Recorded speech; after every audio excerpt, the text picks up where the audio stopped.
Welcome to Big East Women's Soccer presented by Sofi today. A matchup for the top of the table in the Big East Midwest as the Butler Bulldogs visit the Marquette Golden Eagles. And they do so inside the comfort and out of the elements in Milwaukee, inside the seasonal dome at Valley Fields. I'm Patrick Reed. It's the second time these teams have matched up this season, and today they'll match up for that number one spot. Butler 4-1-0 through 5 Big East match days. Marquette coming off a win over DePaul earlier this week. Now 3-2-0. You see the spots in the standings today. Marquette can draw even with Butler as we make our way toward the Big East Championship, which will be hosted by Providence. The Butler Bulldogs have been one of the best scoring teams in the country, but where they've gotten it done has been defensively. Stephanie Rodriguez is the starting keeper for the Bulldogs, the Big East preseason keeper of the year. Led Butler to 3 straight shutout victories before their loss to DePaul. Terry St. John credits her consistency, her intelligence for holding down the defensive unit for the Bulldogs. As for Marquette, the Golden Eagles have found a way to win thanks to Elsie Twombly, freshman from Appleton, Wisconsin, has been excellent in service. You'll see her as a reserve today. She's not in the starting 11 for Frank Pelez's side. But in Big East games, she has keyed Marquette offensively. You see her there. She will be an early substitution for the Golden Eagles as we are underway inside the seasonal dome. Nicole Green is our referee. Marquette is dressed in gold kits with white socks. Butler in the navy blue kits with the neon socks. First matchup between these teams this season was a Butler win over Marquette when the Golden Eagles were severely shorthanded. 15 players were out due to COVID contact tracing, and it was the Bulldogs on the strength of an 84th minute goal from Claire Farrington to deliver the 1-0 victory in Indianapolis.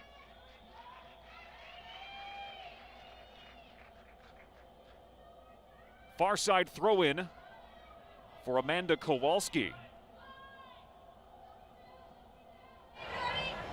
Starting 11 for Terry St. John and Rob Almenstein. Check that'll be a free kick on the far side. Is a familiar starting 11 for the Bulldogs this season. Only changed senior Peyton Black. He's in the starting 11 today for a Butler team that has 4 Big East wins. Service in to the hands of Lauren Schill. Between the sticks for Marquette. She did not start in Marquette's victory over DePaul. The clean sheet was earned by redshirt freshman Mickey Easter. A young core of keepers for Frank Pelez's side. Alex Campana and the Golden Eagles looking into the area for the first time. Marquette needed just one in its victory here over DePaul on Thursday to earn that 3rd Big East win. Sweep this season series with the Blue Demons. There's a new element, new wrinkle in the schedule in the Big East this season, the divisional play and the double round robin matchups. The familiarity is there. In the case of Butler, though, as it's out at the near side touchline, still a lot of unknowns about this Marquette side. As mentioned, they saw an underhanded group.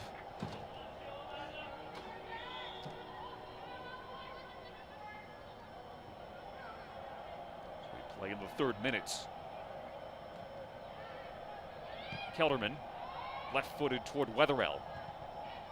Just cleared out by Kowalski.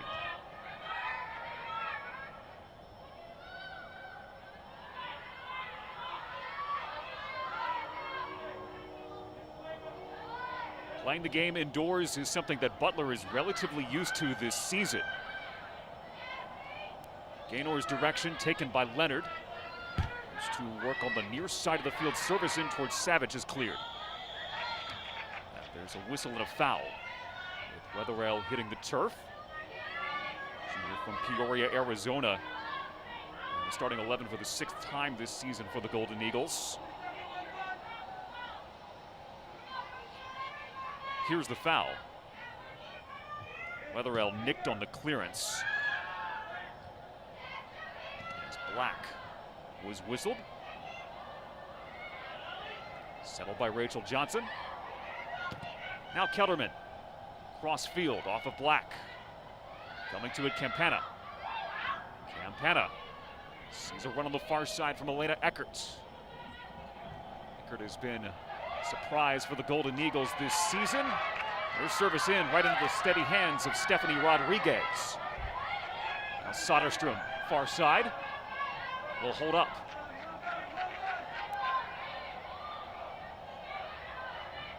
Kowalski to Black. Aaliyah Dien is a player to watch, not only defensively, but offensively as well for the Bulldogs. An outstanding strike in Butler's last win, a 4-0 decision at Creighton.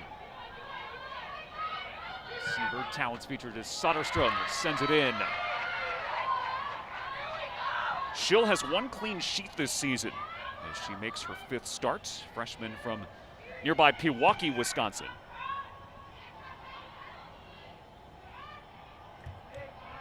So Kylie Sprecher, number 8 for Marquette at midfield.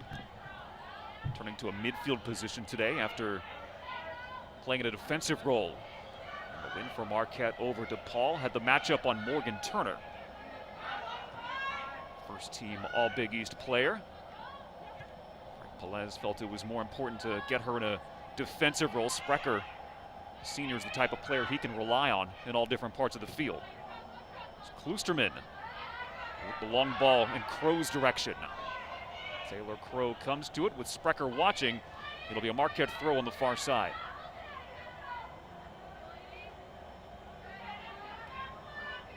Bonnie Lacey and the Golden Eagles, but a solid defensive side. 7 goals conceded. 3 of those in one swoop at Creighton 2 matches ago.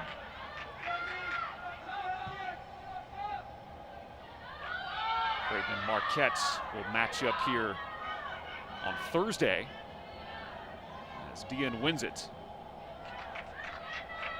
Up the touchline.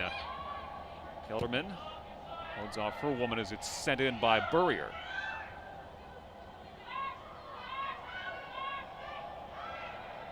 Black in a defensive midfield position for the Bulldogs.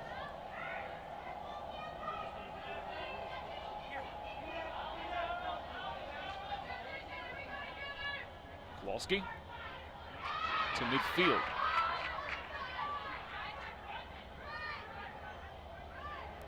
For Butler, it was a week off this past week. Their last results, March 21st, a 1-0 defeat at DePaul on a first-half goal scored by the Blue Demons. Co-head coach Terry St. John was saying that it was a badly needed week off for her side. Got a chance to regroup after a couple of challenging away matches at Creighton, at DePaul. There is Terry St. John and Rob Allman, the co-head coaches who have led this program to 8 straight winning seasons. They were Big East Tournament champions in 2015. They have those aspirations once again this season. Cleared by Marquette to midfield, to the feet of Eckert. Alyssa Bombasino trying to win it back at midfield from Gaynor on the near side. Bombasino responsible for Marquette's lone goal in their win over DePaul Thursday. It was served up by Elsie Twombly, who we will see as a reserve for the Golden Eagles. Dien. Gaynor. Freshman is in Dien's direction. Dien taken down hard. A whistle given by Nicole Green, the referee. See Gaynor and Dien on your screen. And here's the foul. Set piece will come from just inside the near touch line. It'll be served in by Amanda Kowalski. There's the referee, Nicole Green, in charge of today's match. The 6th of the season for both Marquette and Butler. So a 9th minute chance. Kowalski will serve in to the back post where it's headed away.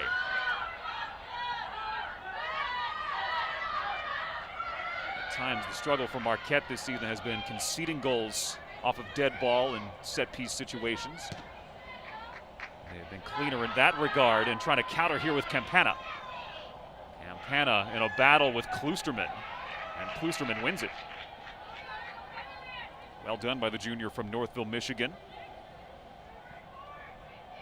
When you go over the Butler roster, you see Michiganders all over, 8 of them. Mentioned earlier that for Butler, indoor play is something they're used to, and Terry St. John said in part because so many of these players developed in Michigan, and you have to play indoors. Savage, one of those Michiganders, serves wide for Gaynor. Shelby Township, Michigan. Gaynor had a step on Kelderman, but Kelderman did well to stay with her. And Gaynor commits the foul. It's the freshman Gaynor who started in all 9 matches this season for the Bulldogs. A couple of goals for her.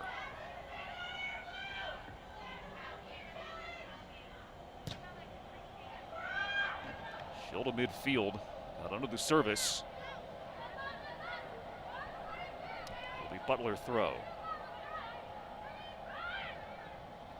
Bulldogs came into the week receiving votes in the United Soccer Coaches poll, 33rd when you count up those votes.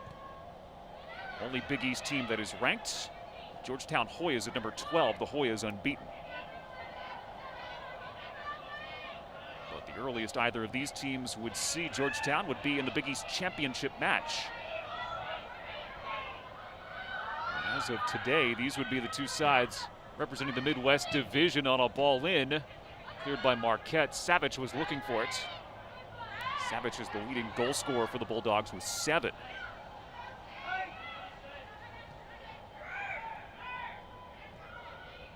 Spread wide for Kowalski.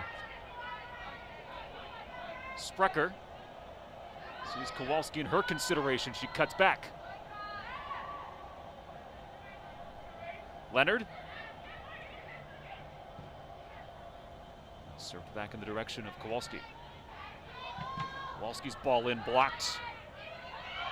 Sprecher stays with it, crosses the end line, goal kick for Marquette.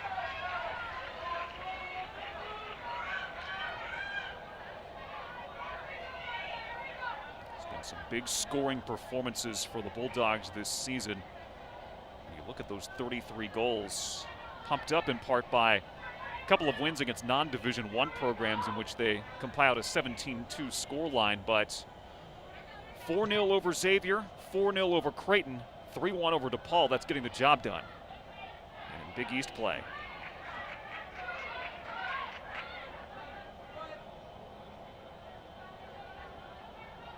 Terry St. John said today that one of the keys for her team is going to be to match Marquette's optimism. Optimism is starting to crow for the Golden Eagles under the first-year head coach Frank Pelez. Threaded in.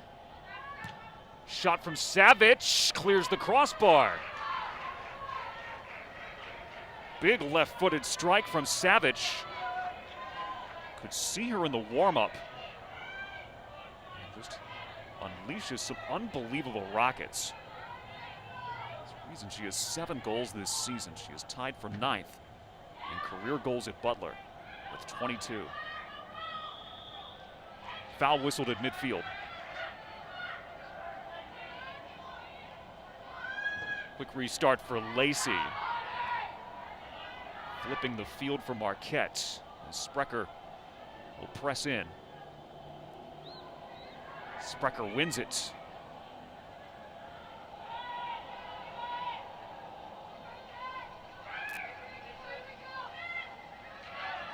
Back by Bombacino. Good job by Kloosterman to stay physical. Savage. Too strong.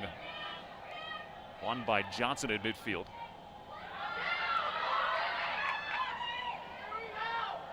Pickert couldn't be sprung on the far side. Taylor Crow will hit the turf.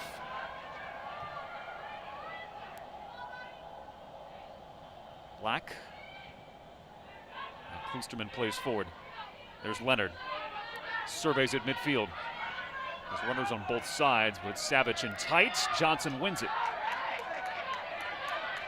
Rachel Johnson's been a very good two-way player for Marquette. A few matches removed from her first career collegiate goal, coming against Xavier.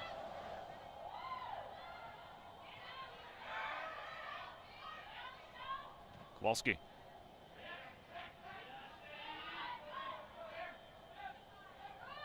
Back in Eckert's direction.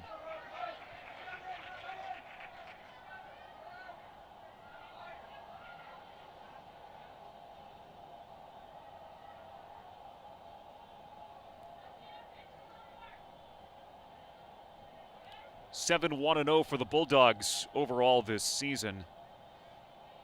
14 different players have scored goals for Butler.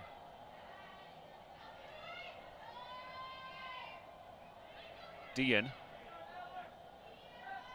sophomore Germany.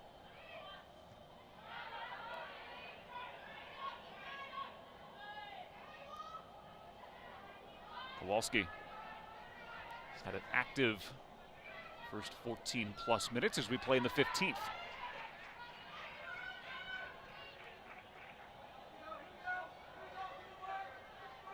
So far, Butler has controlled possession.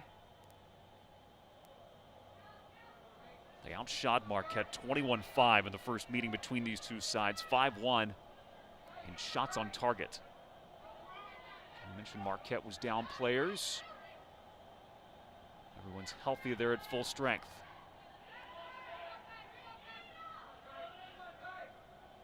Sprecher with eyes on Kowalski. Another deep throw in for the Bulldogs.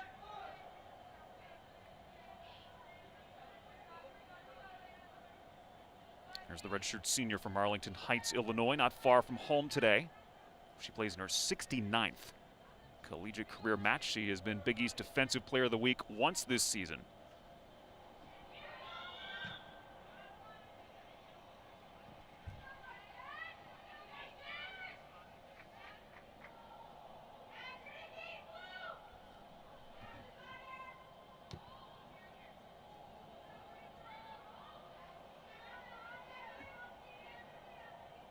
It's a look today that is closer to field level, closer to what the players see.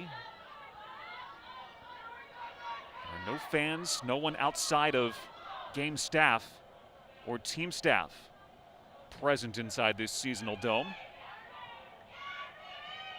Marquette plays on a natural grass surface in the Valley Field Stadium that is almost ready, but not quite ready. After a cold spell in February, the month of March has been relatively kind in these parts. Windy today.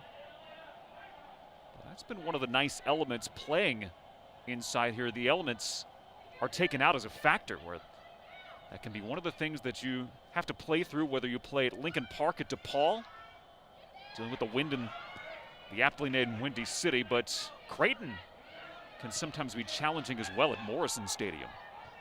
Frank Velez talked about that after Marquette's defeat there, dealing with 30, 40-mile-an-hour winds. Said, you know, it's not an excuse, but it's a factor.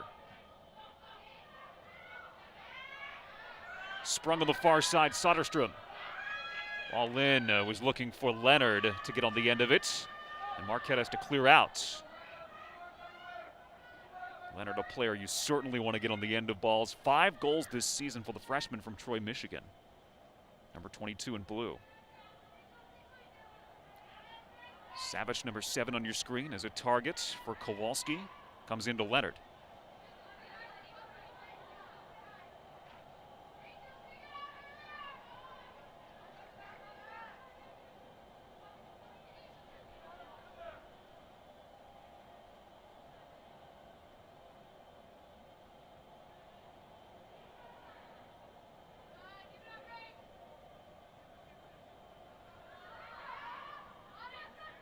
Second chance for Kowalski, but touch lets her down far side.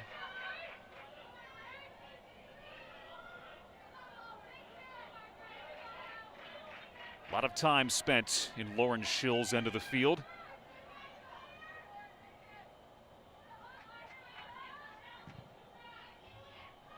Not very different from the way Marquette opened up against DePaul. The Demons had a territorial advantage before the Golden Eagles got the first goal of the match in the 37th minute. Whistle from referee Nicole Green.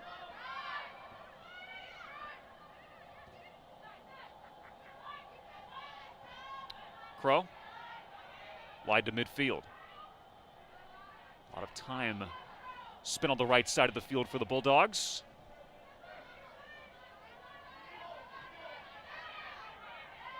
Just off of Sprecker's foot, far side.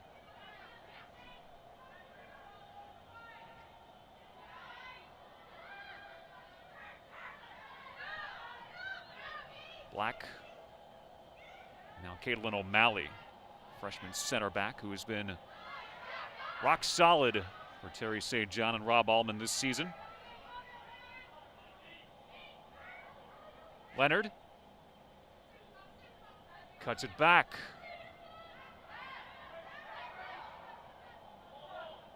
Kowalski with Johnson watching her. Savage can fire from anywhere. Butler still probing to Leonard, who cuts it back in. Leonard off the left foot, blocked. Second chance perhaps, sent back in towards Soderstrom. And across the face. It'll be a corner kick for Butler, their first of the match. They have been knocking on the door here in the first 20-plus minutes. And so far it looks like that week off is benefiting the Bulldogs.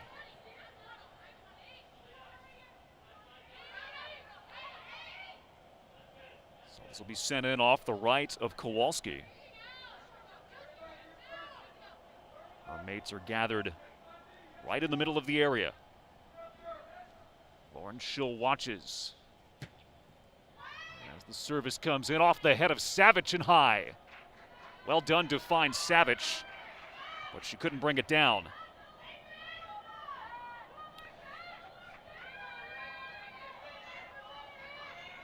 Marquette has buckled in defensively, and now they want to flip the field.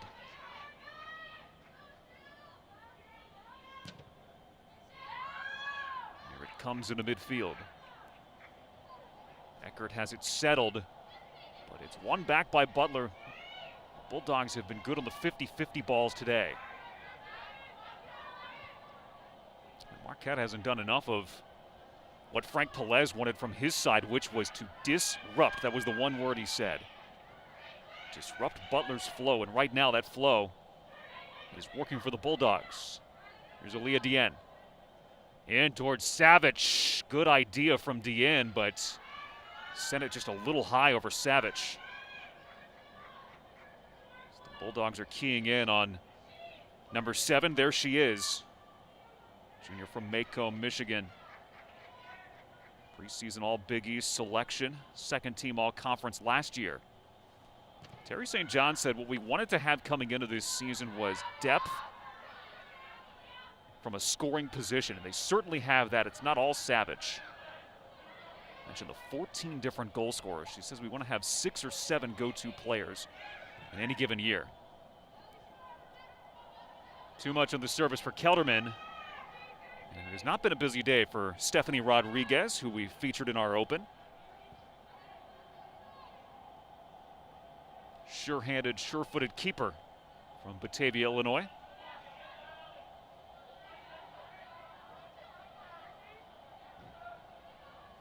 Served in toward Leonard. Savage had an extra touch. Kelderman's clearance comes into Leonard. And Allie Leonard. Now Anya Savage. Savage does well to draw that foul. Johnson didn't necessarily put a lot of weight into Anya Savage. There's Rachel Johnson. Redshirt junior from Omaha.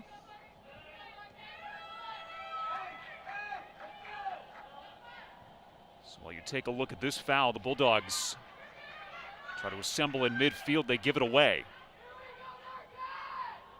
It's not the result they wanted off the free kick restart.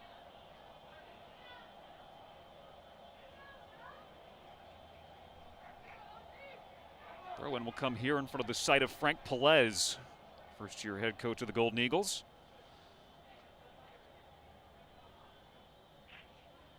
As we have our first substitution of the match. Alana Wood is on. Anya Savage is off. Wood, a sophomore from Chesterfield Township, Michigan.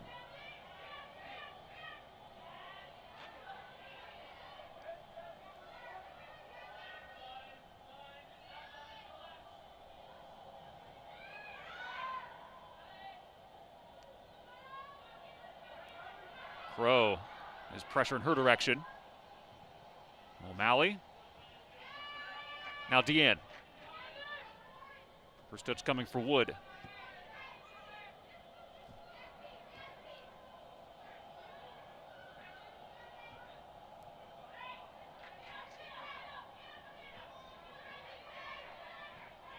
See a bit of a tactical shift as well for the Bulldogs.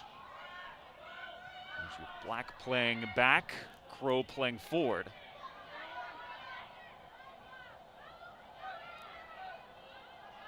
Campana bearing down on DN. DN. Isger. Abby Isger also checking in, last chance. Isger, a redshirt freshman. Shot from Soderstrom blocked. Katie Soderstrom, 4 goals this season for the Bulldogs.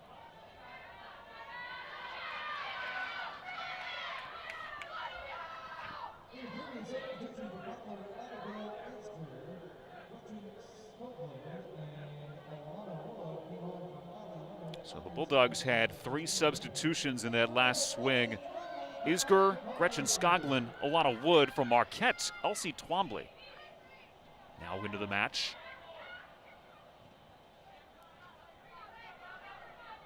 Talked about her precise delivery, and that'll be something to watch as the ball comes in. It's headed down and then cleared by Kelderman.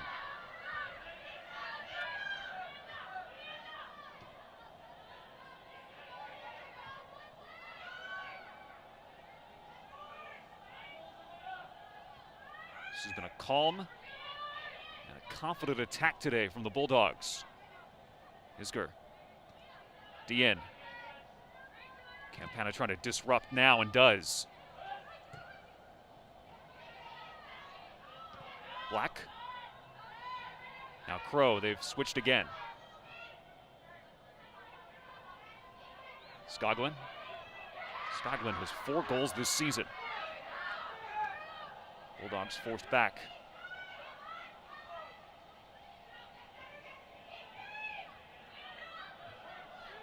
Head up for Deanne. Sees Soderstrom. Soderstrom flying it in the direction of Wood. See a lot of Wood able to settle. Elena Eckert watching. Wood. Still tracking it, Twombly. Plays it away from her. Stepping up and stepping through. On the way ahead is Crow. Crow, not afraid to activate in from the end line. Tried to win the corner. And then from the corner flag sent away by Kelderman.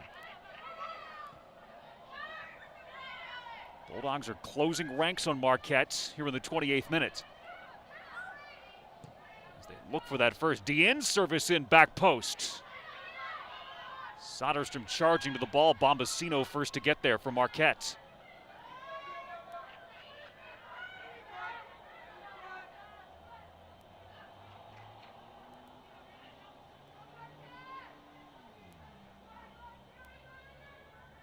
Kowalski allowing her mates to gather.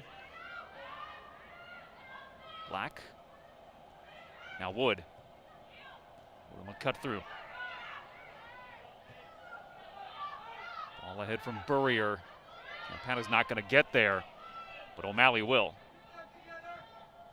Caitlin O'Malley's played the most minutes for the Bulldogs this season. Freshman from Chesterfield, Michigan.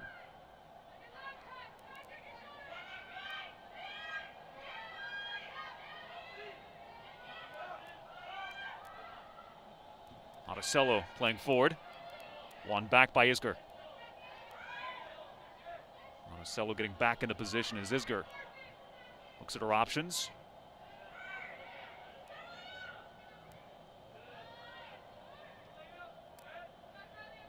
Good overlapping run behind her. She sees Dean. Dean one touch. Back into Skoglund. Change that point of attack. And then pressure comes from Bombasino, who spent most of this game in a defensive posture, which is not what she's used to. It's a Marquette team that wanted this season to get forward, but they're having a hard time doing that.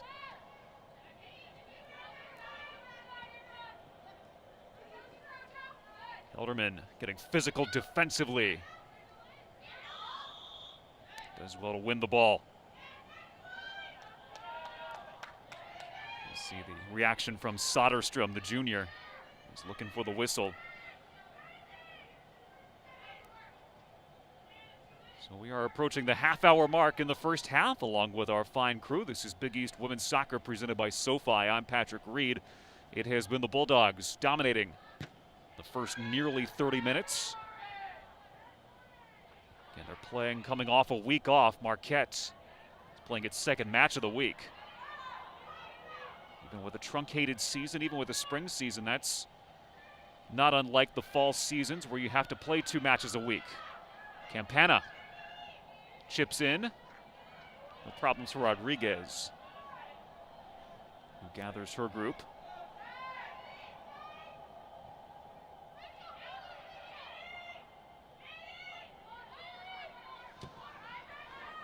Dean, headed down by Sprecher.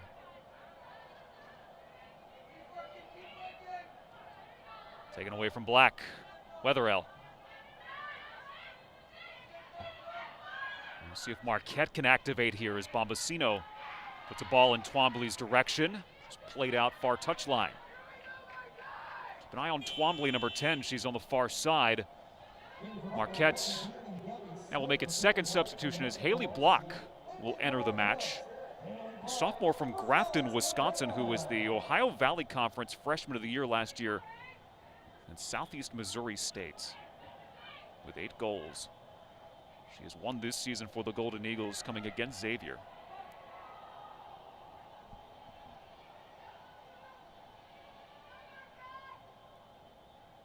So 2 subs for Marquette, 3 for Butler. They play in the 32nd minute. Twombly. Direction of Eckert cleared. Monticello. Burrier is in the back layer.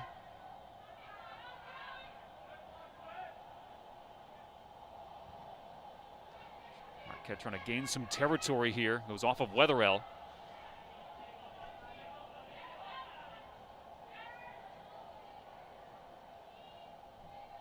It's Crow. Skoglund.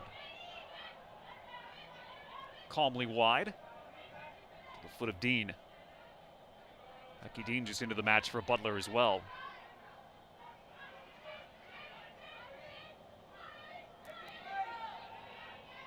Kelderman feels the heat. Past Isger. Here's Block. Twombly, her pass was a little bit too far. Dean. Side, Butler trying to relieve it to midfield. Twombly putting pressure on Crow.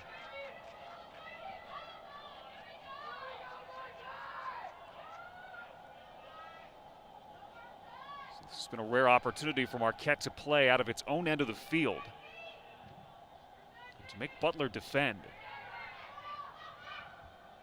Set down by Johnson nicely. And she'll spread it wide for Eckert. Eckert's service in was blocked. The end downfield. Ball in from Isger. Sending Skoglund. It's defended by Monticello. Skoglund and will bring it back. Soderstrom. Far wing, it's sent in. And handled with no problem by Lauren Schill. So that attack flames out for Butler. This season they are averaging 7.5 shots on target per match. They have 2 today. Marquette is still looking for its first. Bombasino, as Rodriguez will clear to midfield. Flag is up, Butler's offside.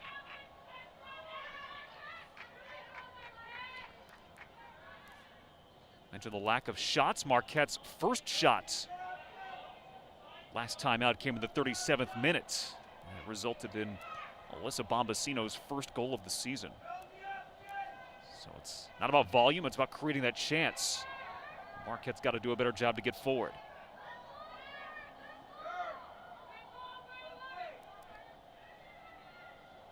There's Stephanie Rodriguez.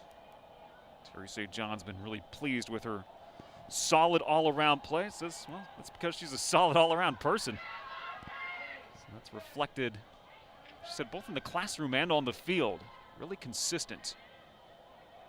High-level performing student, high-level performing keeper for her team.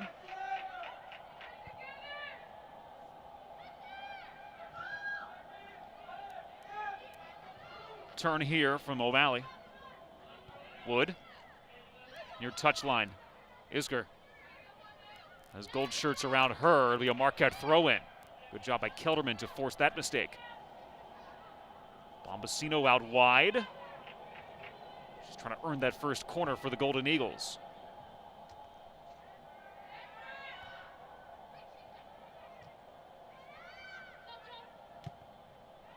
Kelderman.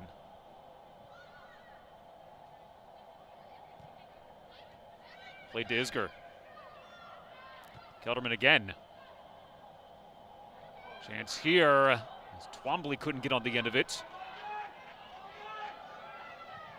And Crow will clear right to the feet of Wetherell. Wetherell strikes in, strikes contact, strikes a corner kick for the Golden Eagles that was badly needed.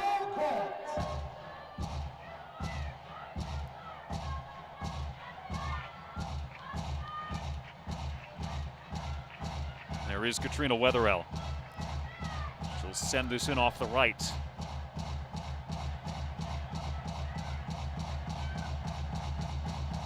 Golden Eagles gather in tight to the goal line. Struck in, struck out of the area. And then played away even further by Becky Dean.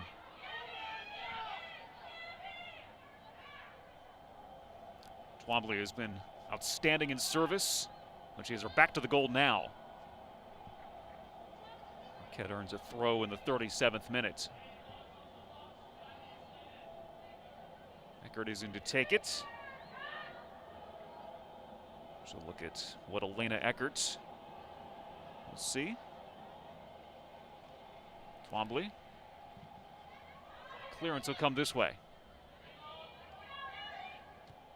This has been a much better run for Marquette. Spurrier will fly it in to the hands of Rodriguez. Golden Eagles doing it late in the first half with most of the members of their original starting 11 still on the field. Golden Eagles have been limited in the substitution department. Which is a little bit unusual given this juncture of the match, that this is where you normally see Frank Pelez empty his benches. We saw Terry St. John and Rob Allman do about 10 minutes ago.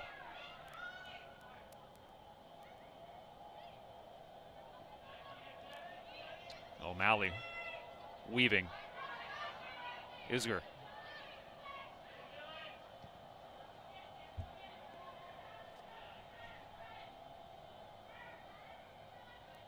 Skoglund.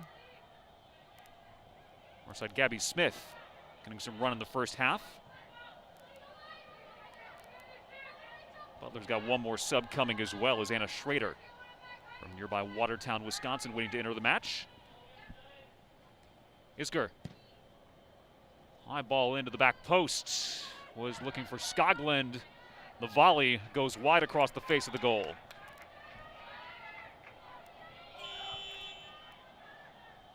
So two subs in for Butler. Schrader, one of them. Celia Gaynor the other.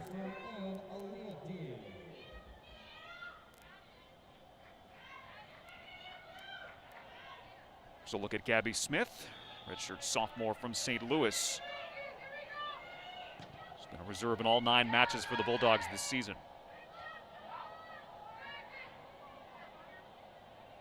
Dean away from Wetherell. Wide for Smith. Smith with the brace on the left knee.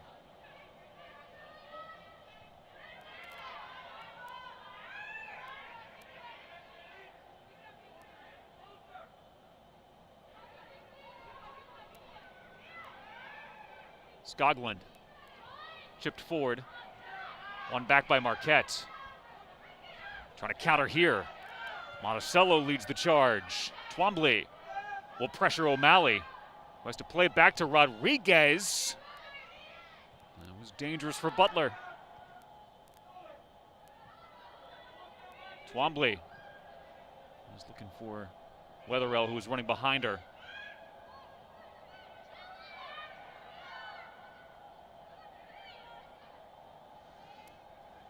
Twombly and Marquette creating pressure here in the 40th minute.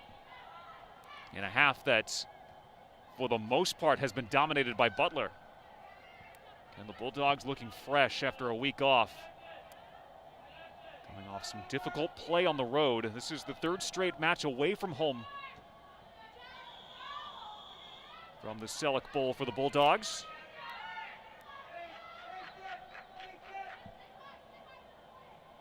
Josie Kelderman in the starting 11 for Marquette today. The 5th time this season. Frank Pelez does have one more sub waiting at the table, and that's Shelby Fountain. He will check in next opportunity. Crow, far side of the field, around Bombasino.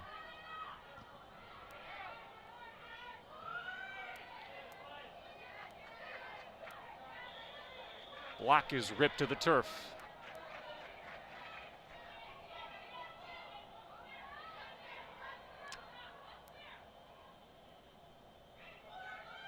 Final 4 minutes of this opening half for Kylie Sprecher and Marquette.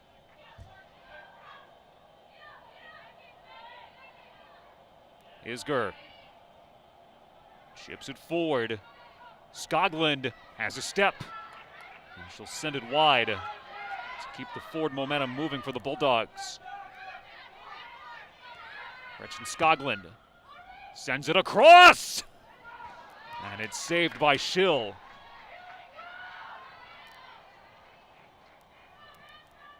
Skoglund, a good job to be patient and wait for that back post runner.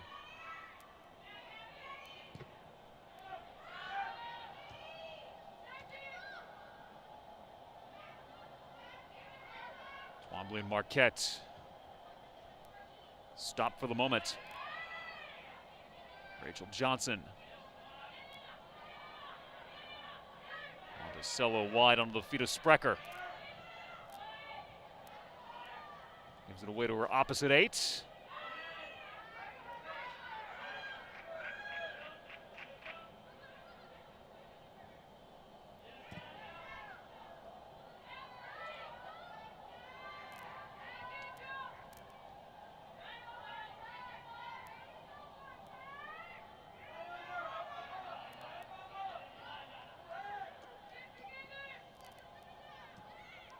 Wood sending Skoglund.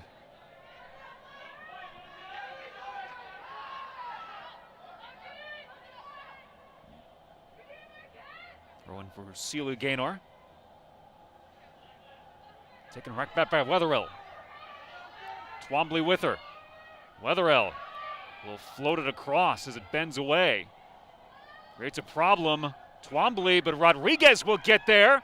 She has to get back on her line. Pass back for Block. Block will shoot and sends it over the bar.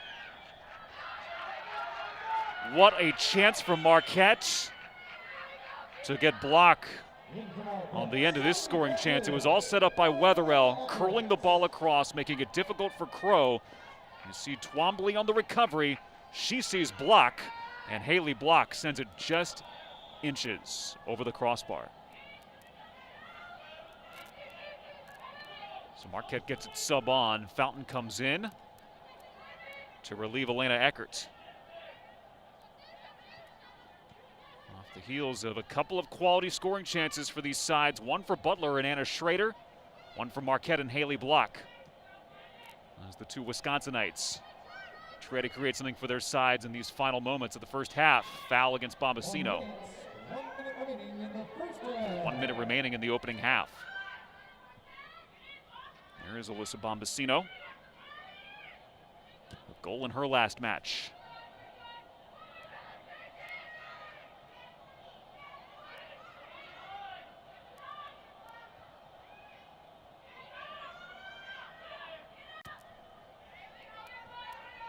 Pass is just off the touch line.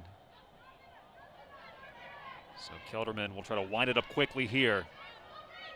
Talks to her team, sends it up the line. O'Malley can take her time. Gaynor to midfield. Set down by Sprecher. Wetherell.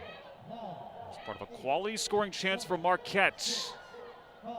As the Golden Eagles mounted a better push toward the end of the first half, while the Butler Bulldogs, a good start, able to control territory and possession. However, neither team able to cut through in the opening 45 minutes. Scoreless, our line between Butler and Marquette in a matchup for the top spot in the Big East women's soccer table.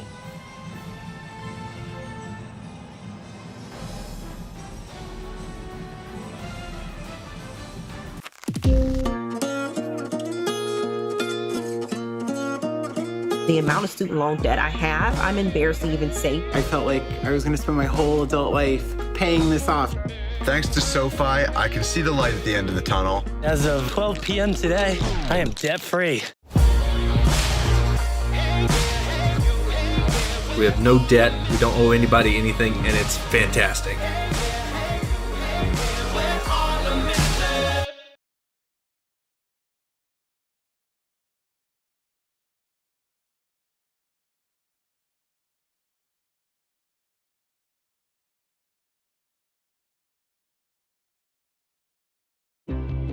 As Bulldogs, we believe in the Butler way, in doing more than our best, in putting team above self, and unleashing our strengths for the greater good. We're selfless. We're united. We're unwavering. Now more than ever.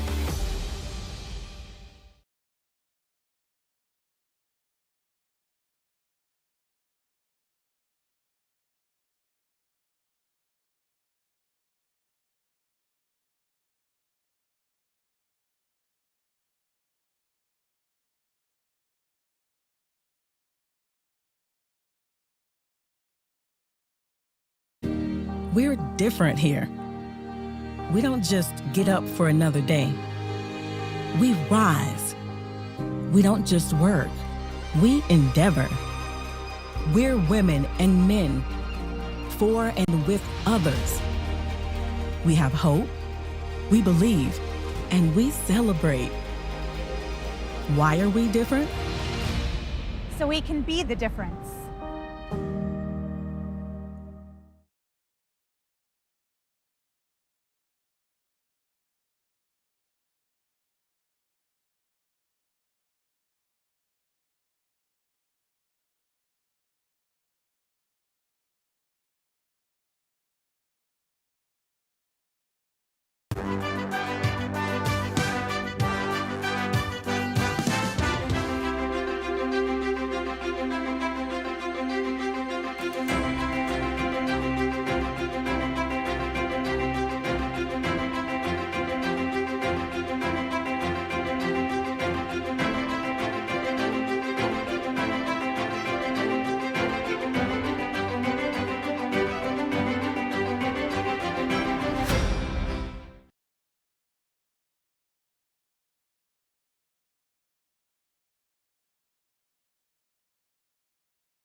The amount of student loan debt I have, I'm embarrassed to even say. I felt like I was going to spend my whole adult life paying this off.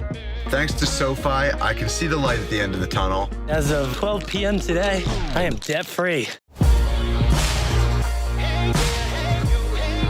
We have no debt, we don't owe anybody anything, and it's fantastic.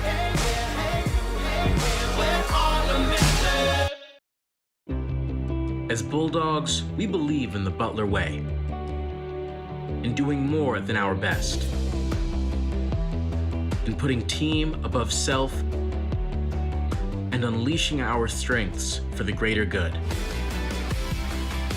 We're selfless. We're united. We're unwavering. Now more than ever. We're different here. We don't just get up for another day. We rise. We don't just work. We endeavor. We're women and men, for and with others. We have hope, we believe, and we celebrate. Why are we different? So we can be the difference.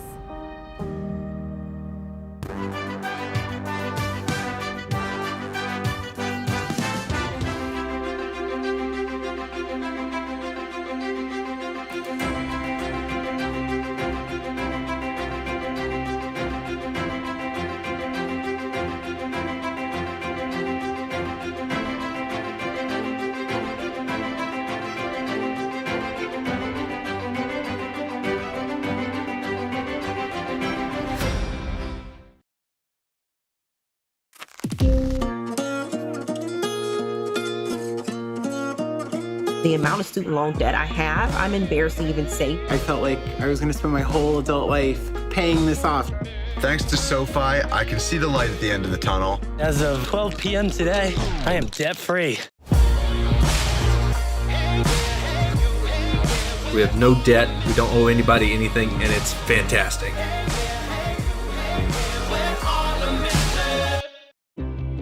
As Bulldogs, we believe in the Butler way, in doing more than our best, in putting team above self, and unleashing our strengths for the greater good. We're selfless. We're united. We're unwavering. Now more than ever.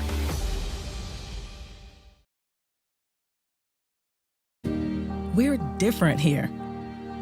We don't just get up for another day. We rise. We don't just work. We endeavor. We're women and men, for and with others. We have hope, we believe, and we celebrate. Why are we different? So we can be the difference.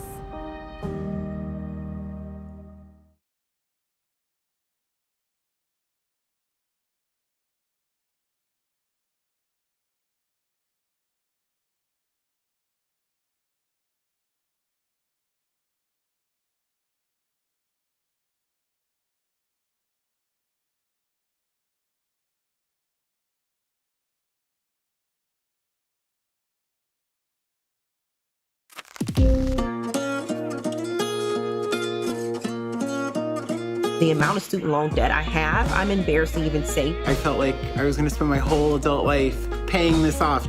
Thanks to Sofi, I can see the light at the end of the tunnel. As of 12 p.m. today, I am debt-free. We have no debt, we don't owe anybody anything, and it's fantastic.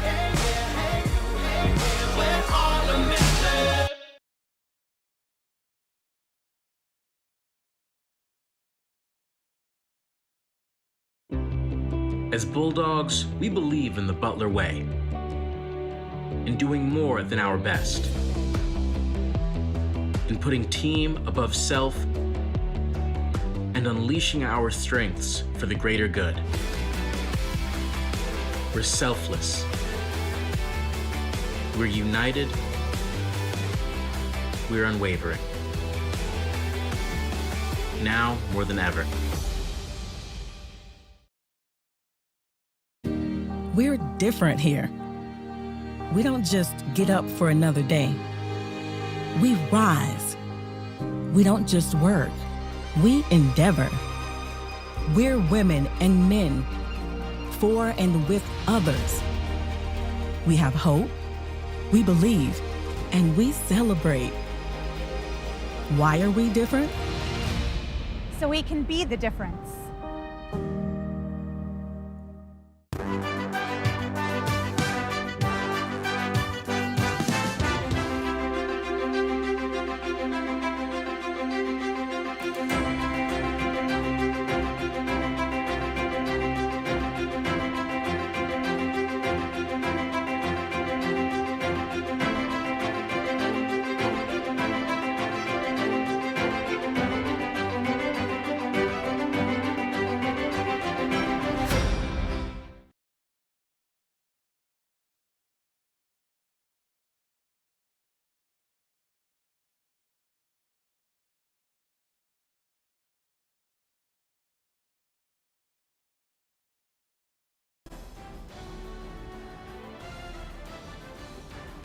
Butler and Marquette in a matchup with the top spots in the Big East Midwest table on the line. There's a look at your stats through the opening 45 minutes. Butler dominated possession for really the opening 25 minutes before the Golden Eagles began to gain a toehold on this match. You see the shots on target for each team. Butler with 3, 2 off the foot of Katie Soderstrom, 1 for Marquette. Well, Marquette had its best scoring chance late in the first half off the foot of Haley Block, who was searching for her second goal of the season, but sent the chance over the crossbar. Marquette will try to push forward while the Bulldogs will look to do more of what they did in the opening half. Terry St. John and Rob Allman used 7 subs, used their depth. Terry St. John was saying that their depth from top to bottom is the best in her time as head coach at Butler, and displaying that in the first 45 minutes of this second meeting of the season between the two sides. There are the Golden Eagles, gathered with their head coach Frank Pelez, who said today he wants to see his team disrupt. They need to do more of that in the second half as he implores his group. So Marquette and Butler stand scoreless. The second half is on your way. This is Big East Women's Soccer presented by Sofi.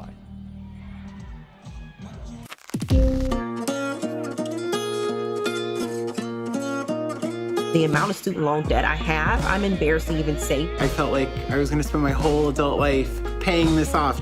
Thanks to Sofi, I can see the light at the end of the tunnel. As of 12 p.m. today, I am debt-free. We have no debt, we don't owe anybody anything, and it's fantastic.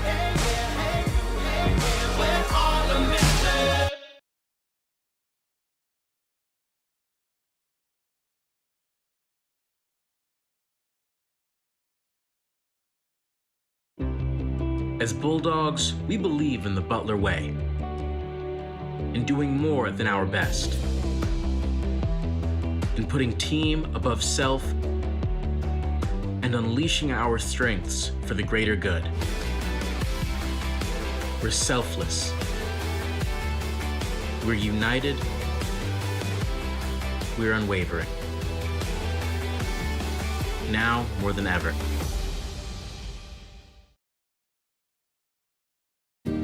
We're different here. We don't just get up for another day. We rise. We don't just work. We endeavor. We're women and men, for and with others. We have hope, we believe, and we celebrate.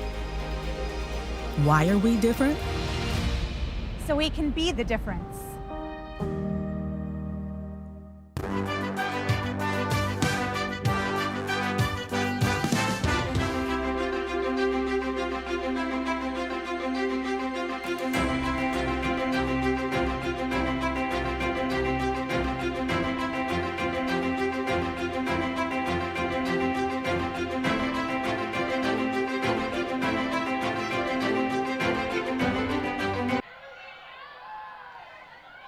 Set for the start of the second half in Milwaukee, inside the seasonal dome at Valley Fields. Butler 0, Marquette 0. As these two sides match up for the top spot in the Big East Midwest table. Along with our fine crew presenting Big East Women's Soccer presented by Sofi, I'm Patrick Reed.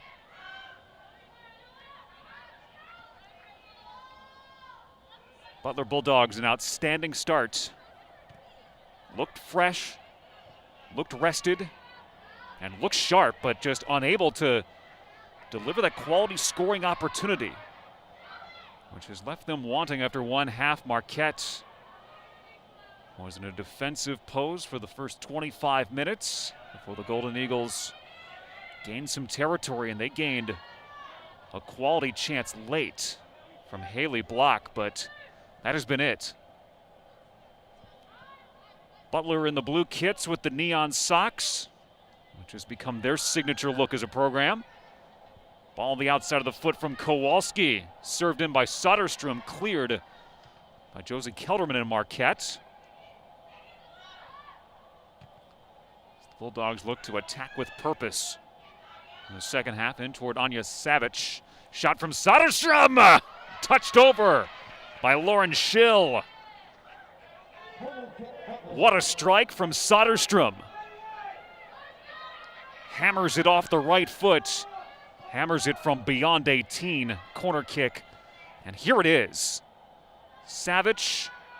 The clearance comes Soderstrom's direction. You see it bending in, and the hand from Lauren Schill comes up just in time. The true freshman keeper keeps this 0-0. Bulldogs will set up their corner kick, which will be served up by Kowalski here on the near side.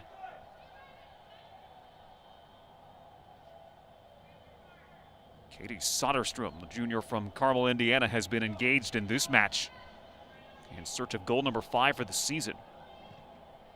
Sent in, touched by Black. Block trying to clear. The second try flies into the hands of Schill. Big moment for Lauren Schill to keep us scoreless. Schill has stopped 4 shots on target from the Bulldogs today. Came into the match with 20 saves for the season, 1 clean sheet.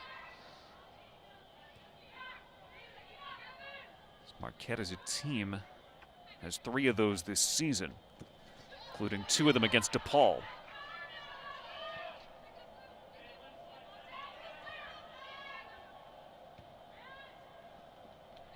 Dean now playing at the near side.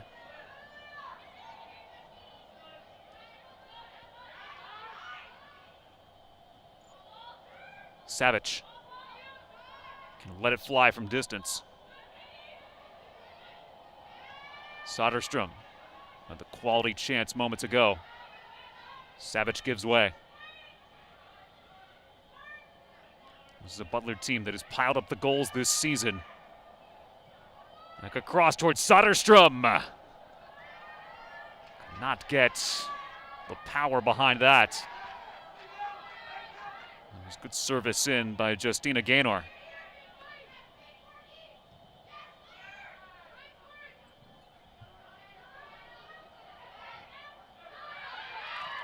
Now Marquette with Campana far side. Trying to do some of what the Bulldogs have done to start the second half.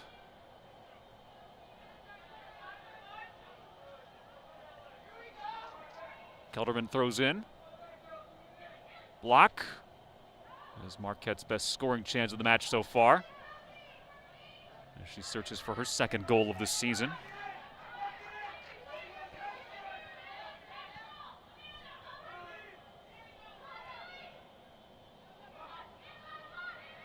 Weatherell taken away.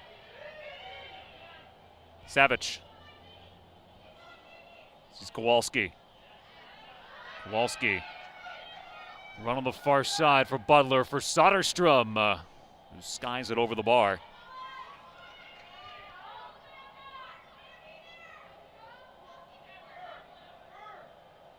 It's number 2 in blue coming into your picture. Again, it is a deep team of attackers that Terry St. John and Rob Allman have.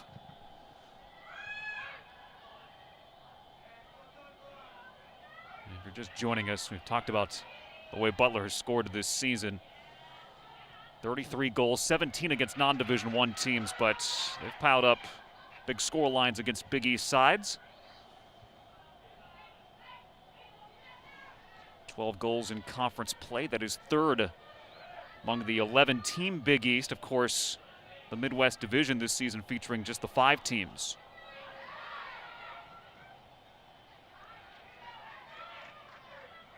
Butler trying to come out ahead in the Midwest Division. They were the Big East champions in 2015. There's a touch. And we will have a corner kick from Marquette. So this is where Marquette can start to shift the field. Each team had 1 corner in the opening half. Golden Eagles averaged nearly 4 corners per match. Rachel Johnson, redshirt junior from Omaha, will take it for the Golden Eagles. She's really been the motor of this team this season, Frank Pelez has said. Line drive in. Bombasino. Johnson. At the top of the area, it's cleared away by Savage. Kelderman. Ball in. Off Wetherell. Settled down by Stephanie Rodriguez.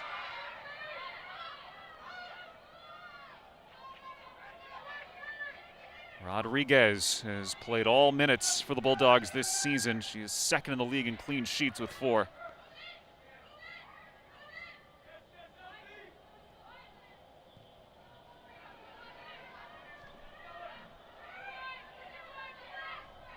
BEDN this time playing the far side as she did in the first half.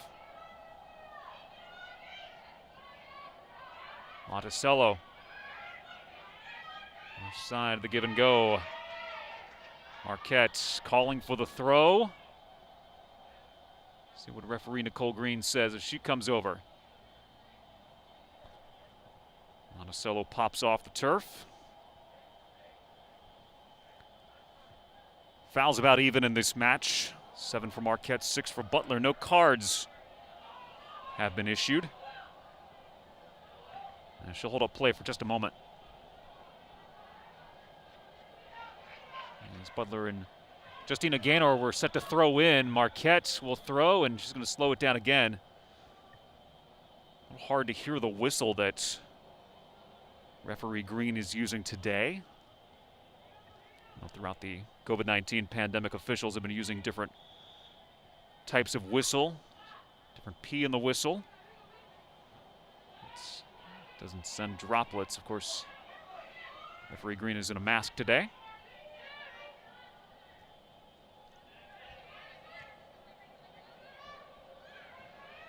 As we play inside the seasonal dome at Marquette, players, match participants, staff are the only people on hand.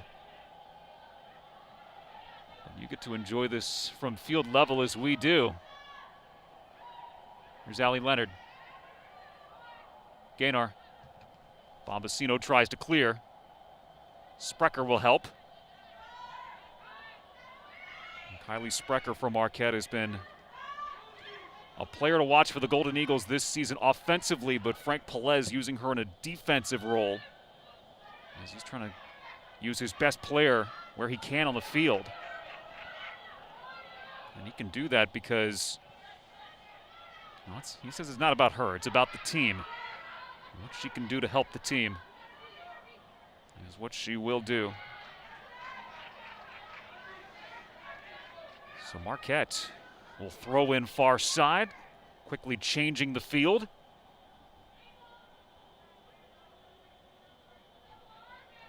See Block having to go to the double doors to pick up the ball.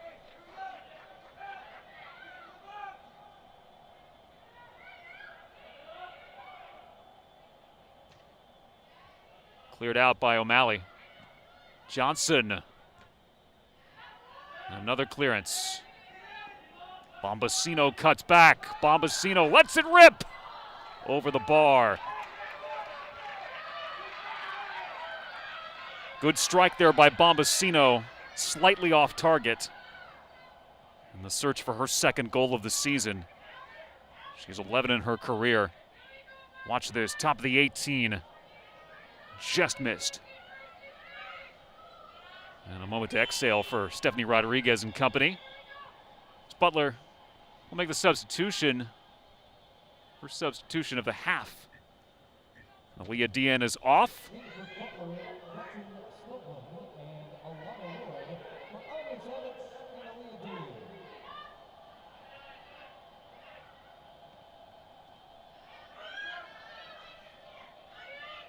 Kowalski curls it in. And the bouncing ball handled by Schill. Alana Wood returns to the match for the Bulldogs in that substitution to replace DN. Gretchen Skoglund as well for Anya Savage. As Terry St. John and Rob Allman will be judicious in how they use Savage.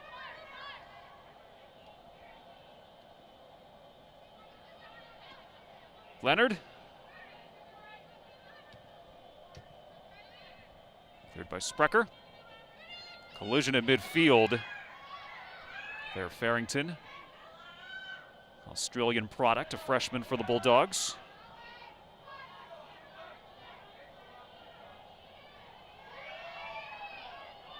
Butler builds. Gaynor will let this travel across the end line. And a corner kick. He's coming for the Bulldogs. Slow to get up there was Madison Burrier from Marquette. Referee Nicole Green calling for the athletic trainer. There's a look at Burrier, number 13 in gold. And Burrier is going to leave the field for the moment, it appears.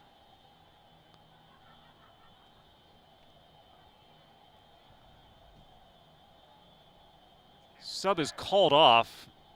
Burrier is just going to leave for this corner kick, so Marquette will take the sub as Bonnie Lacey will come on. Marquette doesn't want to be woman down for a set piece. So Bonnie Lacey, who was in the starting 11 for Marquette, will return to the field as this corner kick will be sent by Amanda Kowalski. Kowalski sends it in! Cleared away. Still dangerous for Marquette. Soderstrom's shot is blocked by Johnson. Pinballed fortuitously for Marquette. Bombasino will bend this across. Campana will chase. Farrington clears on the step through and plays it out to slow things down for the moment for Marquette, but they'll rev it back up quickly. Into Campana far side, she loses control.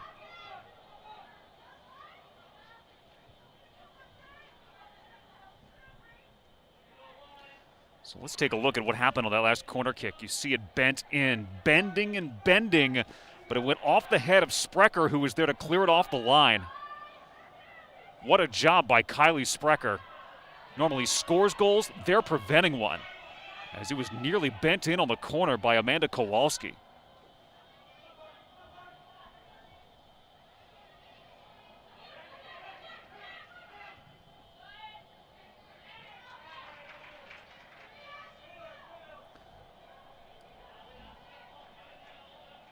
What an opportunity on that last set piece.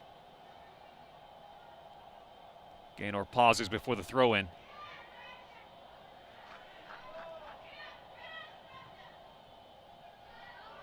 There is Kowalski. She does have a goal this season. She has 4 in her career, nearly had number 5 moments ago.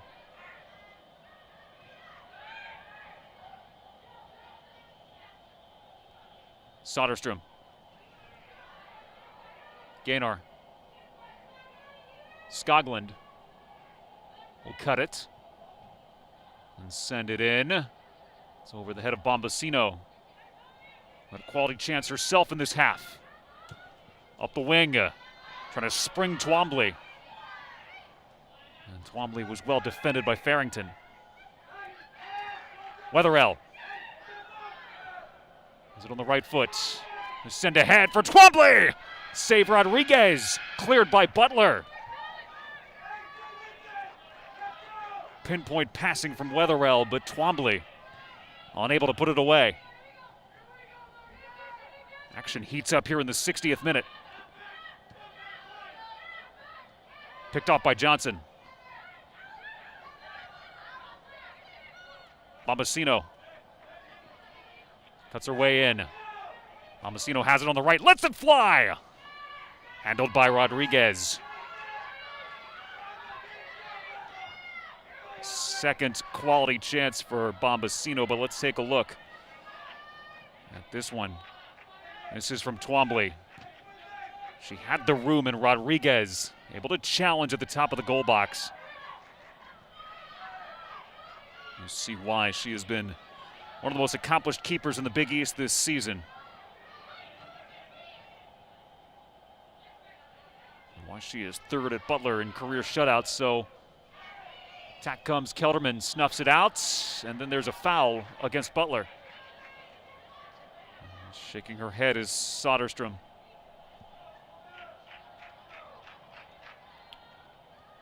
Also coming from referee Nicole Green.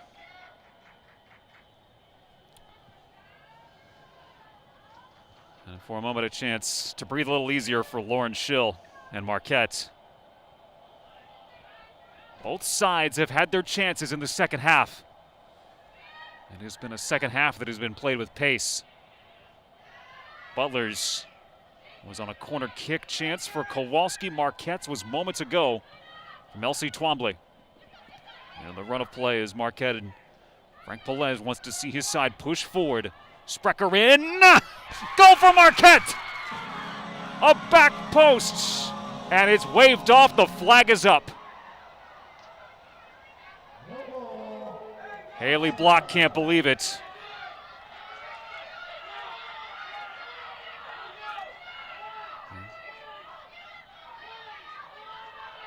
So Butler catches a break. Sprecher started it. And you won't be able to see the offside position maybe here as Sprecher will serve it in, and you see Block is way offside.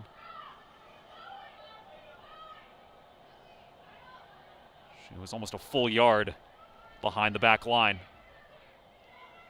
So the release wasn't quite there for Block or Marquette, but the intent has been there in the second half for the Golden Eagles.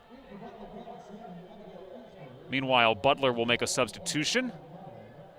Gabby Smith will return to the match.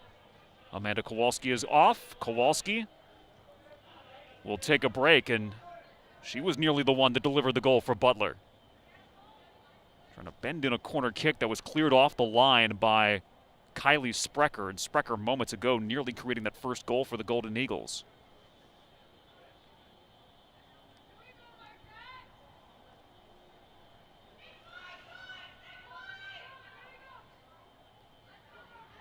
Bombasino had to run off for just a moment. She's back on.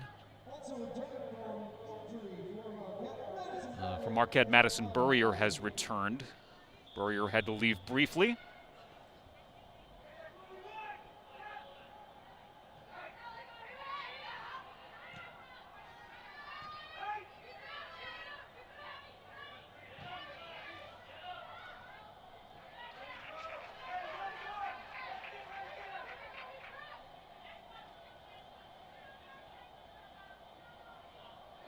Abby Isger also checks into the match. You saw her number 4 in the middle of your screen. Butler used a couple more substitutions here. Terry St. John and Rob Ullman taking advantage of that depth. They'll wait for a moment, and it'll be right now. Becky Dean returns. Saw some time in the first half. And as well for Butler, Anna Schrader. Wisconsin native playing close to home.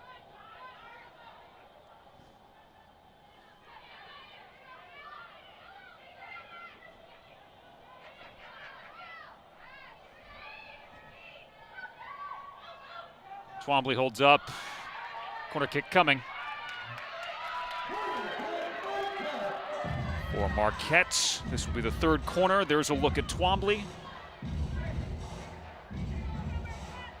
Nearly had goal number 4 for the season. She scored goals in the first 3 matches of her Marquette career. It's really rounded out nicely, especially Frank Pelez said as teams have seen her in the Big East and scouted her. She has risen above it as Wetherell gets the head to the ball. It's Rodriguez there to the far post.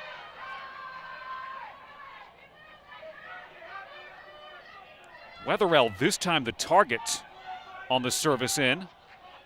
And Rodriguez will send it to midfield. Here's a look. You see Wetherell just inside the 18. Block was able to provide a screen in front of Stephanie Rodriguez, who has been sharp today.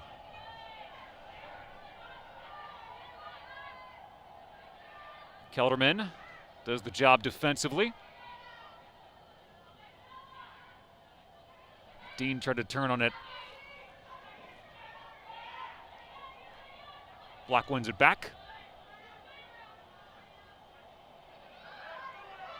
Campana has numbers both sides. Twombly towards Campana.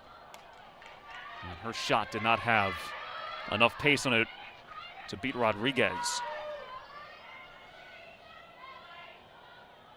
The save total piling up for Stephanie Rodriguez, now 5.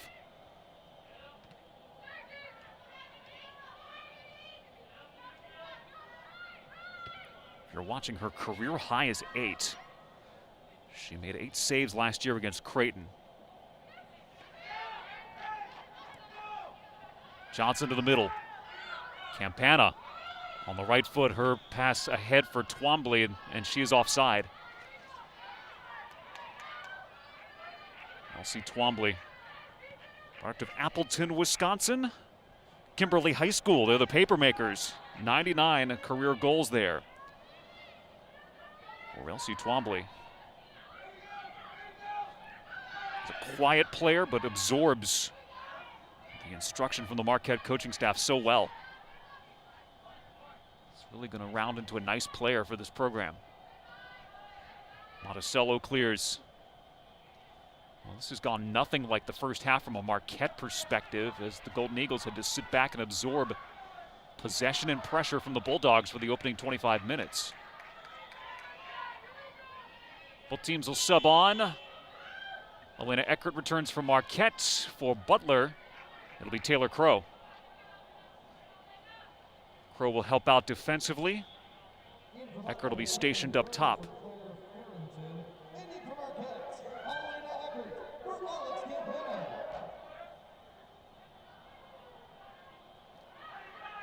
Let's see Frank Pelez dip too far into the bench in the opening half. Gaynor on the turf. Foul comes there as Wetherell makes hard contact with Becky Dean.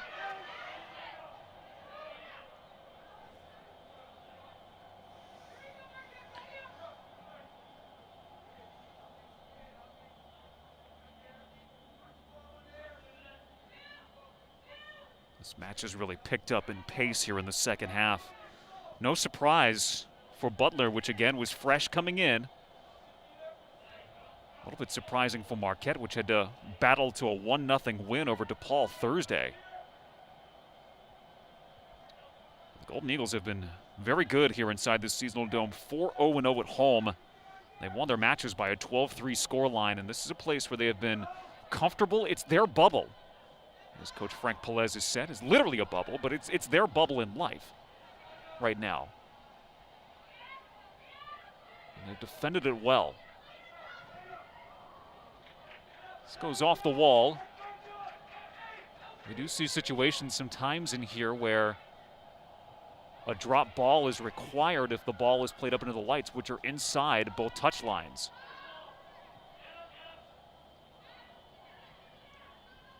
It has not come up yet today.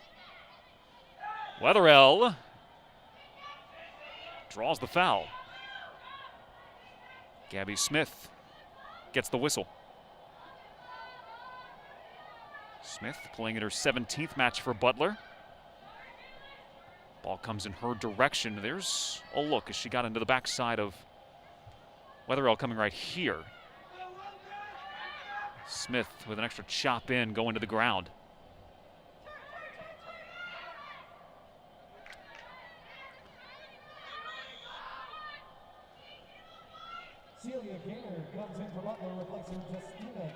Celia Gaynor is on for the Bulldogs. She will replace Sister Justina.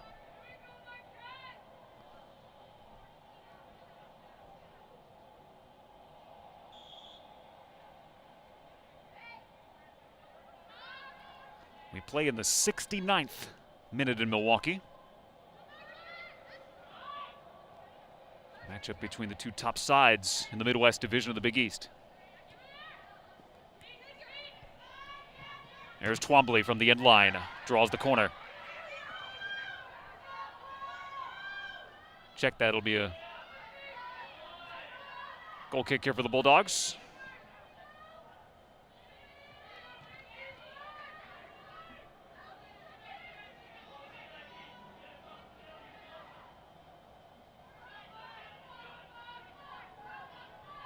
Kloosterman.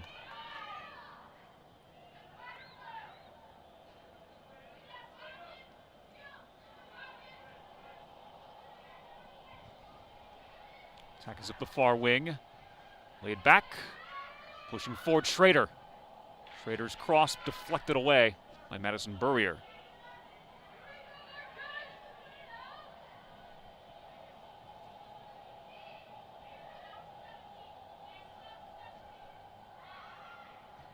Shot from outside the area blocked.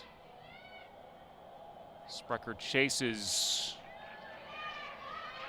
And now a set chance here for the Bulldogs.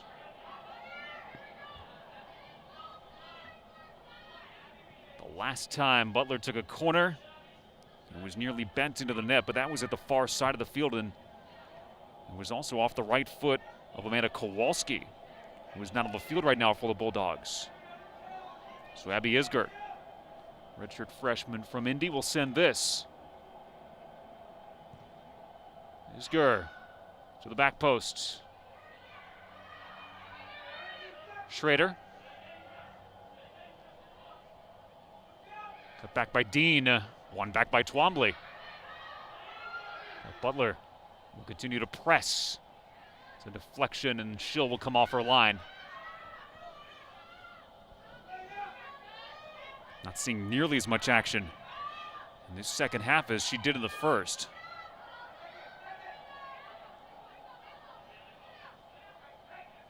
Bulldogs right now have some key players on the sideline.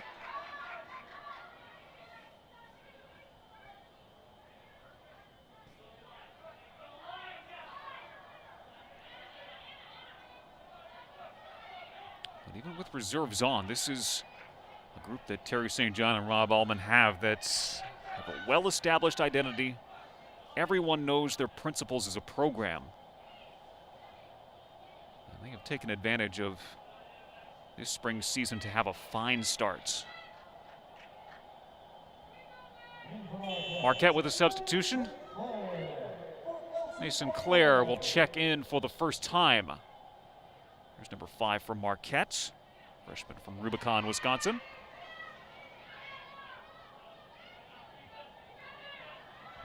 Skoglund. Sent by Crow, cleared by Marquette. Sinclair just onto the match, trying to win the ball back.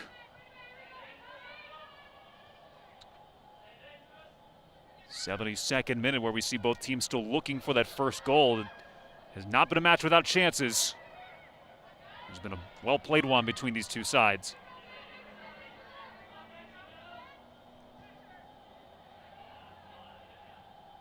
Flicked through. Turn made. Up the wing. And it'll be a Marquette throw-in. So those combinations don't lead to anything for the Bulldogs. Butler team that is third in Big East games among the 11 teams in scoring, with 12 goals in conference matches coming in. As well as they score, they defend well as well, but Marquette He's had several close calls today. We'll have a throw in here on the far side.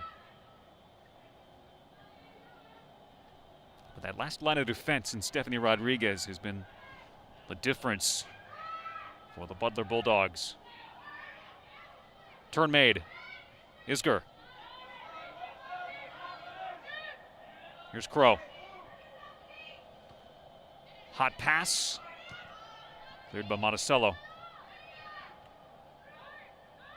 As much as we've talked about Butler defensively, Marquette has been a good defensive team as well. They have conceded 5 goals in league play. 3 clean sheets for the season. They're led defensively by Madison Burrier and Maddie Monticello. Sprecher will throw in here on the near side in the 74th minute, but she'll wait for a second. Alex Campana will return to the match.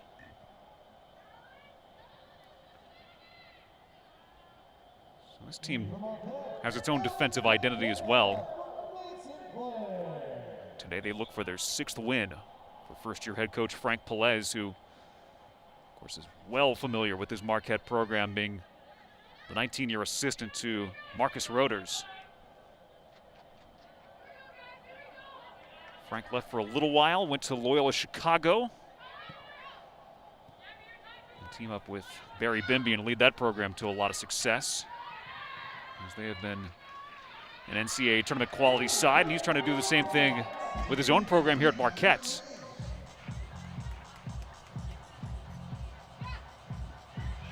Wetherell was the target, the last corner kick for the Golden Eagles. This time she'll take it and send in with the right, as Marquette will gather all the way in at the goal line with Butler defending. Wetherell strikes it, back post. Cleared by the Bulldogs. Sprecher. Another chance. Chipped in toward Campana, who couldn't get a clean head and bring it down. You see Campana with the mask. Unfortunately for her, it hit the top of her head.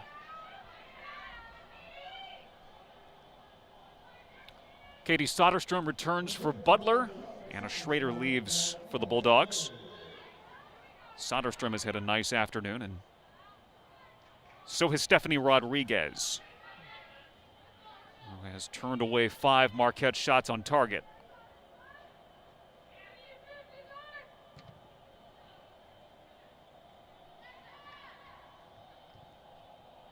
Sprecher denying.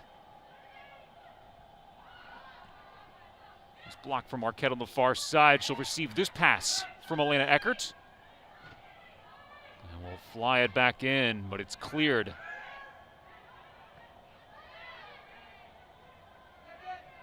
Second chance maybe here. Campana taken away. Wetherell will send it. It's blocked.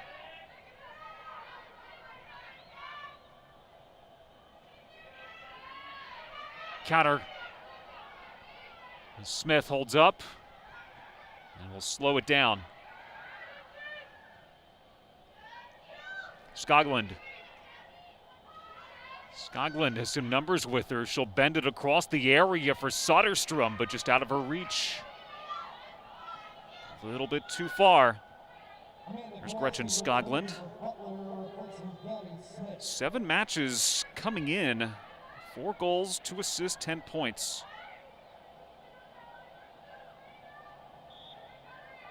And part of that depth the Bulldogs have, which is really unusual in terms of production. That is the type of program that Terry St. John and Rob Allman have set up, as we have a whistle at midfield. Conversation between Nicole Green and Alex Campana. Referee Green has not put anyone into the book today. So we roll over into the 78th minute.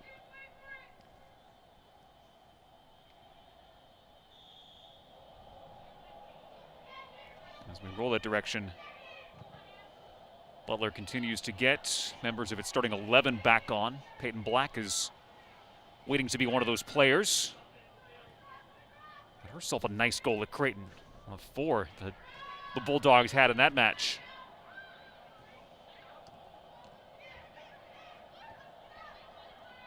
The wind it this way, Isger. Monticello gets there first. Monticello trying to be physical, but Isger wins it back. But it'll come this way. And now Black will get the chance to return. She'll come on at the 78th minute. See, Amanda Kowalski will take a break. Kowalski tried to bend in a corner kick from the far side. Would have made it 1-0 had it not been cleared off the line by Kylie Sprecher.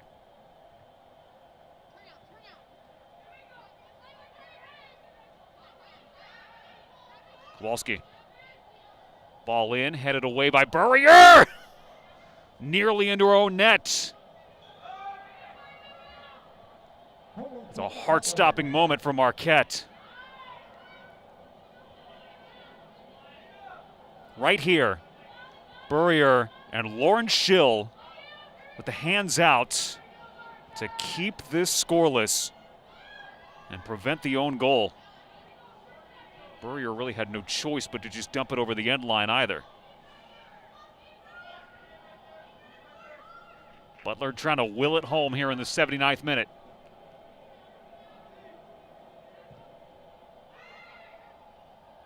Cleared out.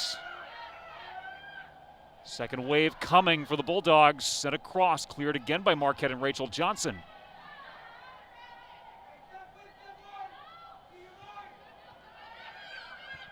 Black. Weatherell on the far side for Marquette, defending. It's turned back by Kloosterman. Skoglund held off by Johnson.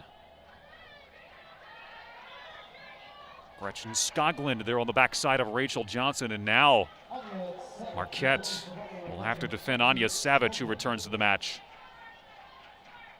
Savage with 7 goals this season and 8 matches coming in. She collected 4 of those against non-Division I Marion of Indiana. But she is still a legitimate scoring threat.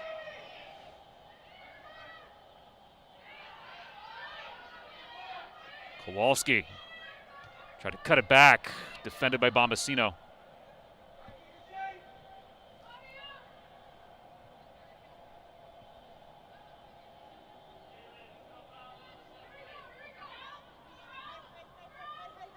Not literally, but figuratively, the Bulldogs are starting to gather some wind at their backs as we play late, which is what you should expect from a fresh team.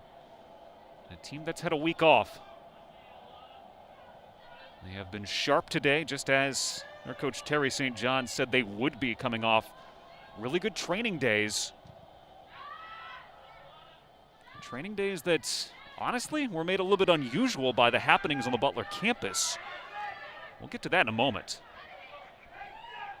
Block out wide, will send it into the area, headed away, as getting there was Crow. Up the line. Burrier. Here's ahead, Crow rejects it. Talking about Butler being on campus in Indianapolis with the NCAA men's basketball tournament playing at a Hinkle Fieldhouse, and she said kind of disrupting things around the athletic program. But they've had a chance to check out some of those games in Hinkle, and part of the small number of people who have been able to. Foul whistled against Block. Another moment of disbelief for Haley Block, who had one of them earlier in this half when she was bidding for that first goal of the match but was offside. So now she'll be defending. It's a player that Frank Pelez has been really happy with coming into the program. Great speed, strength. It's really delivered of late. Wood will back off. Kowalski on the dangerous right foot will come on here on this set piece. In the 83rd minute. Tried to bend one home from that far flag earlier in this half. And can she do it here? Kowalski strike into the hands of Schill. He's positioned perfectly.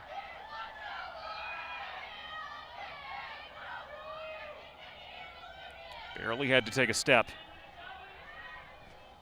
Freshman has gotten the start, has answered the call today.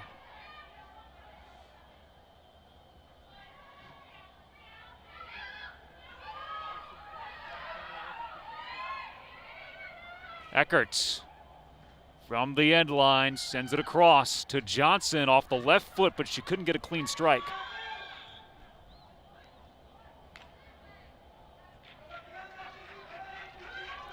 Johnson's only goal this season coming off the left foot against Xavier.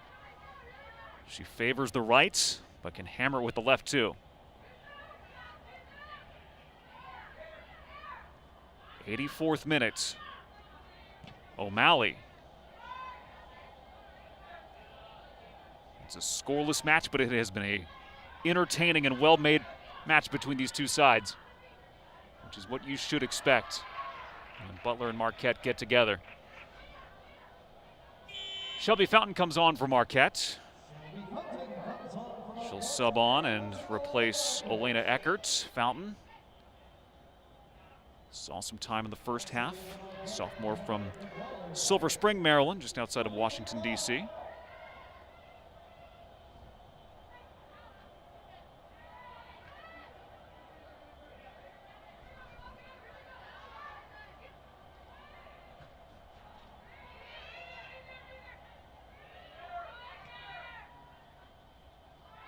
Isger has the cutback. Good job there by Weatherell to defend her. Kowalski. Been good on the right foot, now it's on her left. Kowalski lets it fly with the left and hits it over the bar.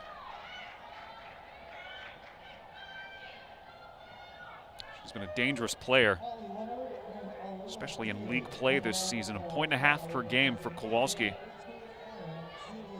Here's a look. And favors that right, but the left slightly off the mark.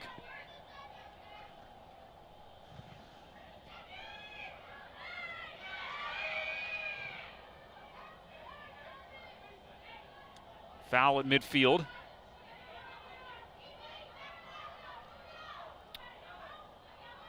BEDN will give way on the restart inside midfield. As you see in your picture, Rob Allman having conversation with the far side fourth official, which might be one of the worst jobs in sports officiating. You're not on the field, but you get to hear everything the coaches have to say. Savage.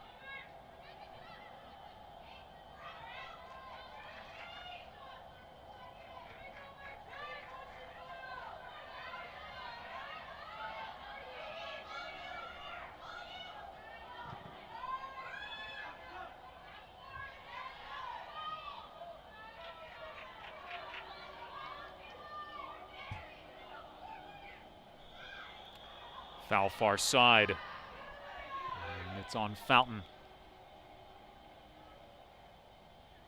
who will get a talking to from Nicole Green.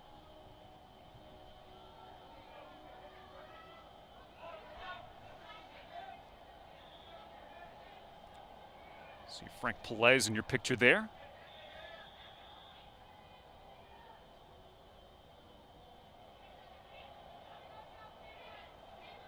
So DN has to back up.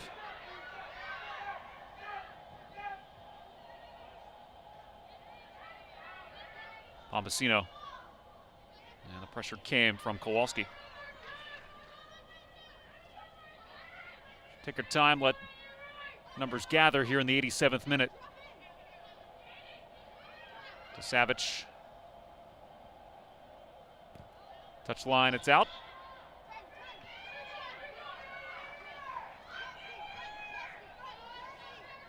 Sprecher wants to get this going for Marquette in Campana's direction. Questions arise, but it'll be Marquette's throw.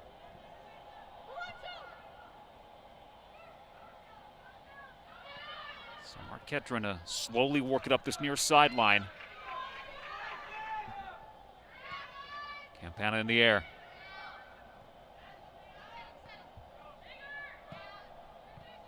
Sprecher. No one's there.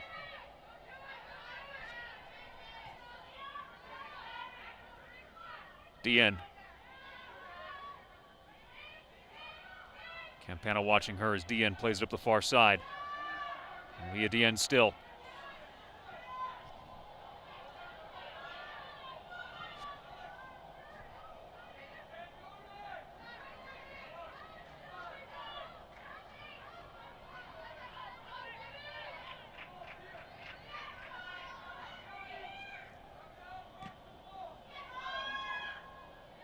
Cross midfield from Rodriguez. Again, Butler has been very good today on the 50-50 balls at midfield. Monticello gives way to Schill. From a Marquette perspective, that is what won them the match against DePaul. It was the focus, and they executed. And that is the area where Butler has been very good today. The goal for Terry St. John was to see her team match Marquette's optimism, she said. Marquette's a young group. Marquette has had good results under their new head coach. And I would say her team has done that well today.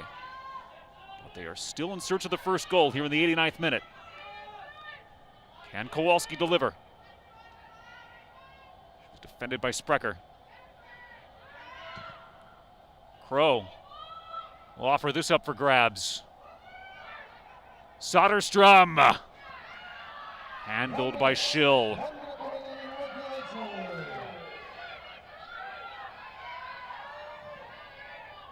Soderstrom has worked hard to try to get that 5th goal of the season and that first for Butler today, but it hasn't come.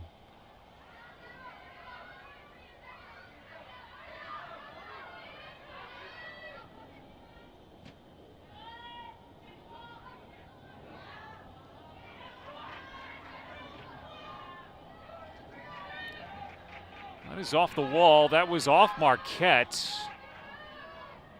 But Butler will throw far side. So again, not into the area of play, not a drop ball potential. Final. Now 10 seconds left of regulation. Butler might just see this out, although they'll make a play in towards Savage. And as the clock hits 90, overtime is on the way. A well-played, entertaining match between the two top teams in the Big East Midwest Division, but we have no results. Scoreline is 0. Overtime is on the way next from Milwaukee.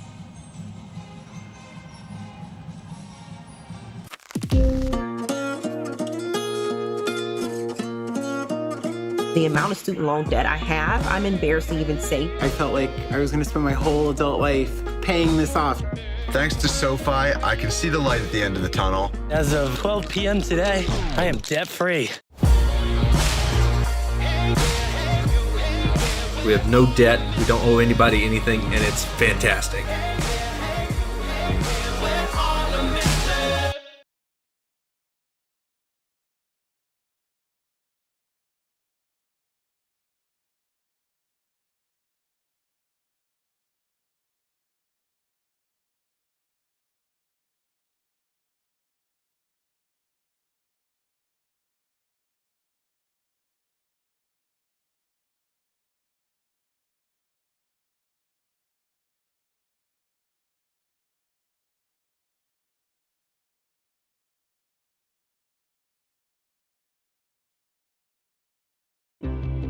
As Bulldogs, we believe in the Butler way, in doing more than our best, in putting team above self, and unleashing our strengths for the greater good. We're selfless. We're united. We're unwavering. Now more than ever. We're different here. We don't just get up for another day. We rise. We don't just work. We endeavor. We're women and men for and with others. We have hope, we believe, and we celebrate. Why are we different? So we can be the difference.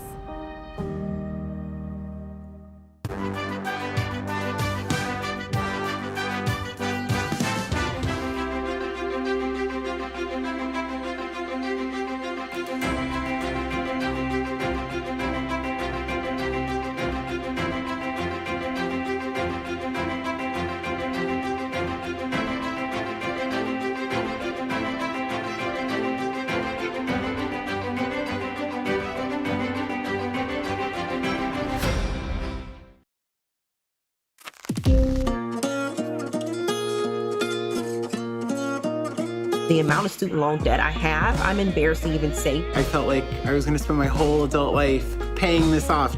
Thanks to Sofi, I can see the light at the end of the tunnel. As of 12 p.m. today, I am debt-free. We have no debt, we don't owe anybody anything, and it's fantastic.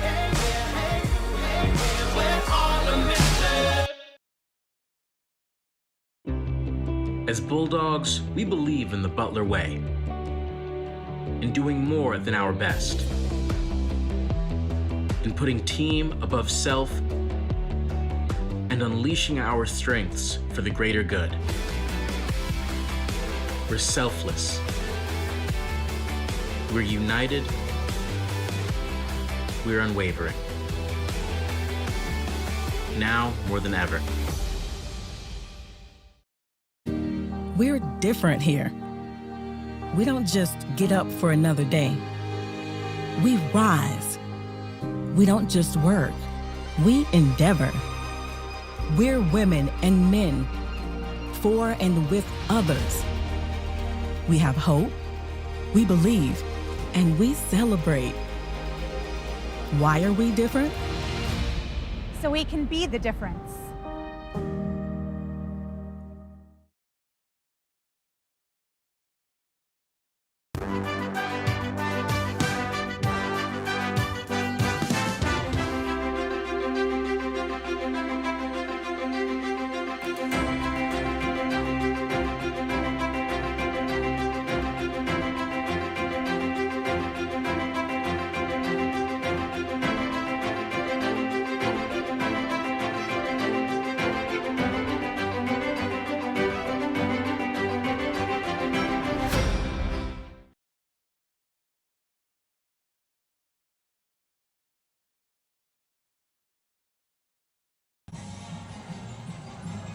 Lauren Schill and Marquette have kept the sheet clean so far through 90 minutes. Butler and Marquette. Butler trying to hold on to the top spot in the league table, 4-1 through 5 Big East matches for the Bulldogs. Trying to make it 5 today, trying to make it a second win over the Golden Eagles in 1-0 fashion this season. Overtime is upon us. 10 minutes for the first, 10 minutes for the second. Golden goal format, however. So the first to score walks away the winner today.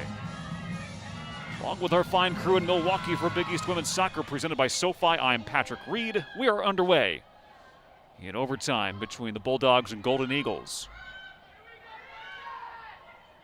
It felt like the goal would come for either side from about the 55th minute on.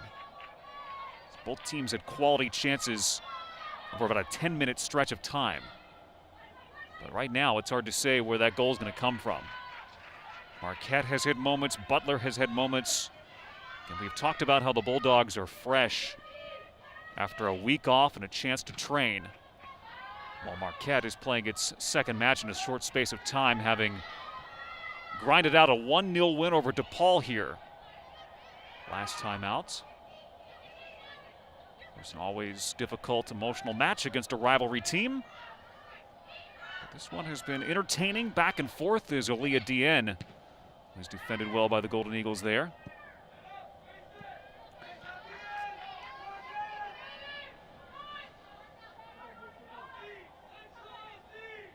Minute number 92. There's a look at the field that Wood will throw into. Anya Savage. is certainly going to be a player to watch in this overtime, and it'll be interesting to see, too, how these two coaches manage their substitutes. Combo play to Wood. Wood off the left. They're trying to be dangerous in these opening minutes of overtime.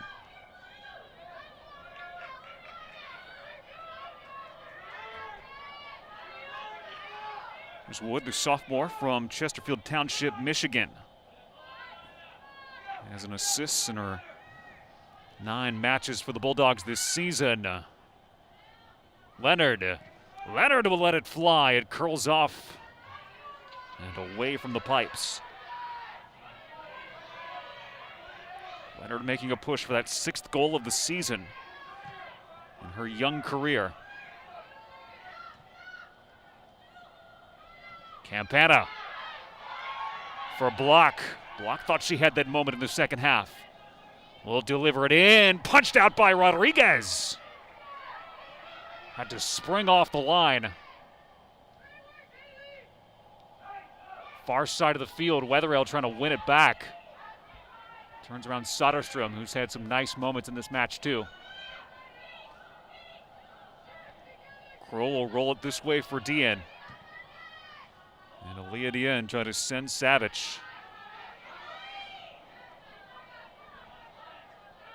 Allie Leonard, far side. Watched by Bombasino, and now Sprecher.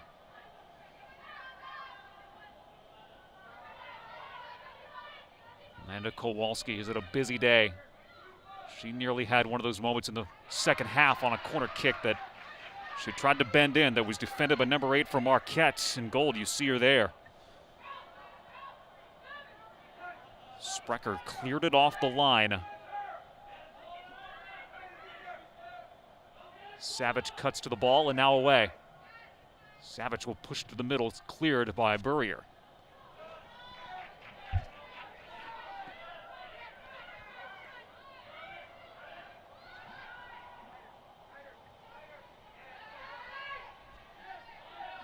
Minute 94. Neither of these sides have played overtime this season. There have been 1-goal affairs throughout their results, but not overtime. So this is a first. Probably for the best that they haven't played many overtime matches in what is already a compact season. Compacted, tight on the schedule. Frank Pelez has talked about the importance of making sure everybody in this type of season keeps their bodies, their minds fresh, keeps the training short. This is Wood. She'll send it from the far side. Hands out. Referee Green will call for the goal kick.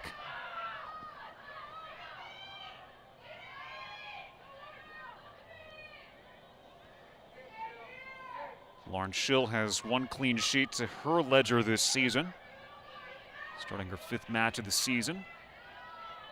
Did not start for Marquette last time out. Young core of keepers for Frank Pelez. Not at all like the experience at the other end of the field. Hard collision there for Wood. Check that, that's Soderstrom. Katie Soderstrom shaking it off. She comes into your picture. 4 goals this season for Soderstrom. She has knocked on the door a few times today. Ball is set in place. Away from her screen. It'll be on the right foot of Kowalski. Sends a high ball in, off ahead, cleared by Marquette and Kelderman. Second chance, not much on it coming in from Black.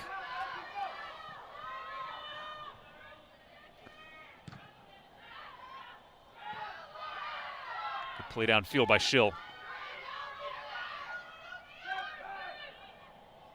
She flips the field effectively.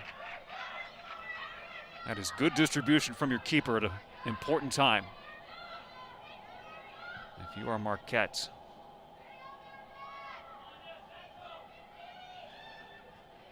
'97th minute. Butler saying it's theirs. Disagreement. It'll be a corner kick for Marquette. See, BEDN was making that call to Nicole Green, but she signals the corner. Rachel Johnson will send the corner in off her left foot. Numbers gather in towards the area. Cleared. Marquette will throw far side.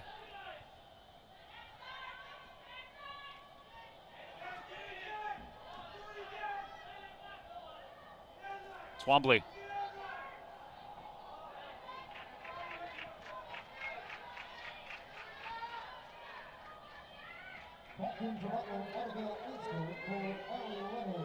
Sub for Butler is Abby Isger will return to the match. Stephanie Rodriguez will let her set up at midfield.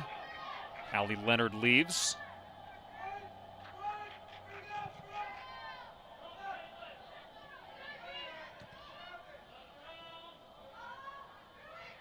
Pushed forward by Monticello.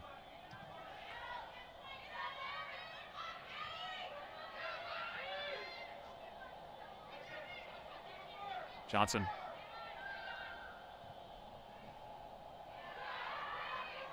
Bombasino overran it. Kowalski. Amanda Kowalski far side. Katie Soderstrom. Anya Savage. Plays with Soderstrom.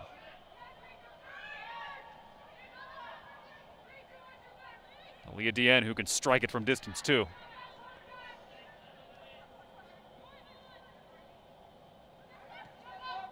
BEDN is outside the area. She is stopped in her tracks. Kelderman defending her into the corner. BEDN trying to ram it through a couple of Golden Eagles. Plucked away by Black. Set in.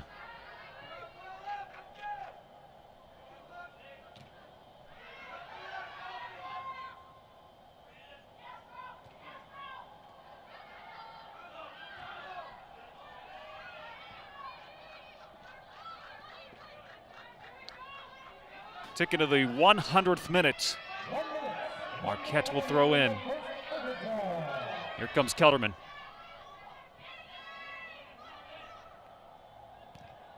Campana blocked.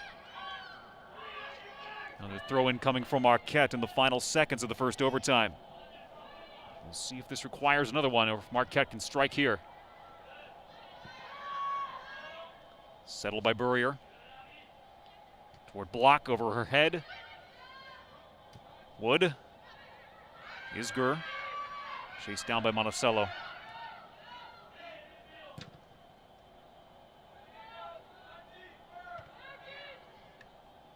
There may not be enough time. But Marquette will try to mount one last attack. Campana. Goes off her arm. Flag is pointing the other way, but there won't be enough time to gather and throw in. Second overtime. He's headed our way in Milwaukee at Valley Field, still scoreless. Marquette and Butler.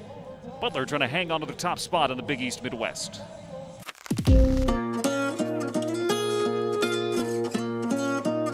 The amount of student loan debt I have, I'm embarrassed to even say. I felt like I was going to spend my whole adult life paying this off. Thanks to Sofi, I can see the light at the end of the tunnel. As of 12 p.m. today, I am debt-free. We have no debt, we don't owe anybody anything, and it's fantastic.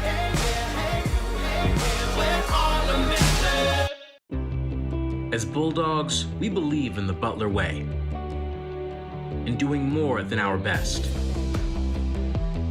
in putting team above self, and unleashing our strengths for the greater good. We're selfless. We're united. We're unwavering. Now more than ever.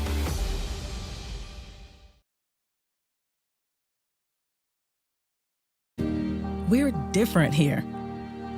We don't just get up for another day. We rise. We don't just work. We endeavor. We're women and men for and with others. We have hope, we believe, and we celebrate. Why are we different? So we can be the difference.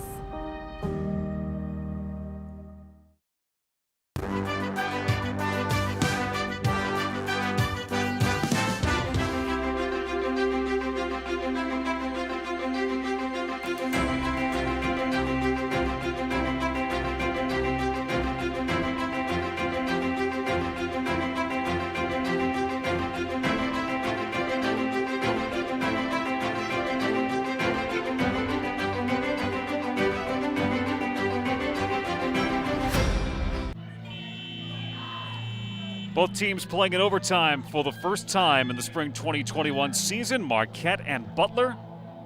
The Bulldogs' results will keep them atop the Big East Midwest Division. Marquette in second place.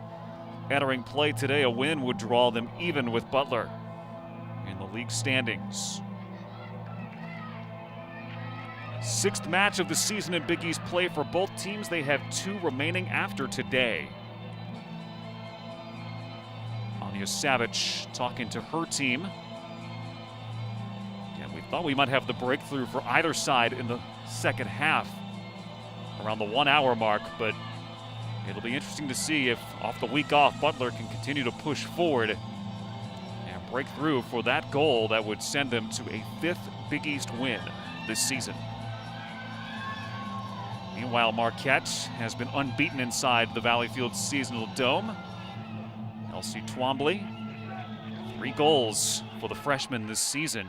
Maybe she delivers one of those moments for the Golden Eagles, who will try to stay perfect inside their home surface.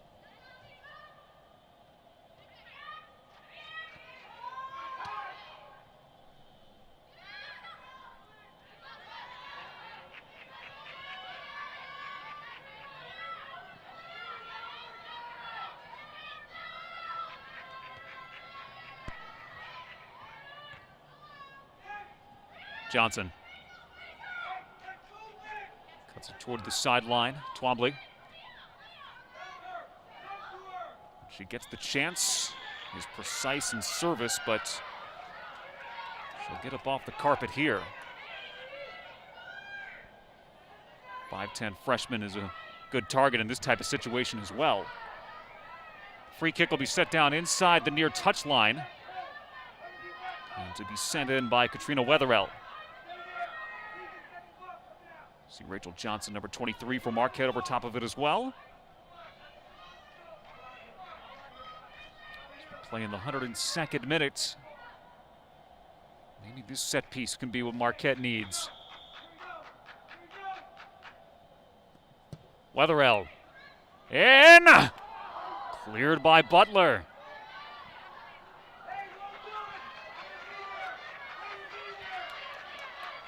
Here it is. It comes in up off Campana's head. Kind of ducked in behind the blue shirts. Well, the Bulldogs able to take care of business.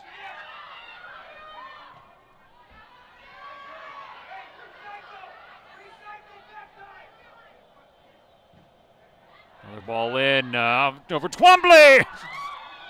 Wetherell, flag is up.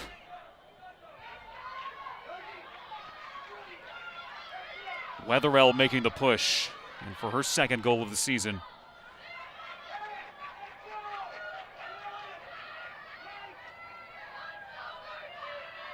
There's the ball in from Kelderman. And you see Crow calling for the offside whistle, and it came.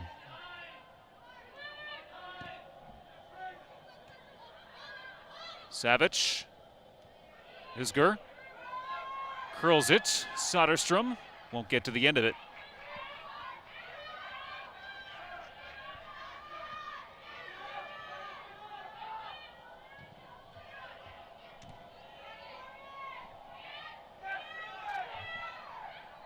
tick to the 104th scoreless minute.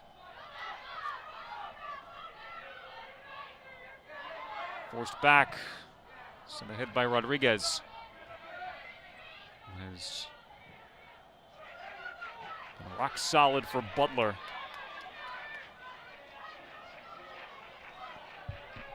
Six shots on target for the Bulldogs, 5 for the Golden Eagles. Subs out. Savage for Butler, and Isger will leave. Leonard and Skoglund will replace them.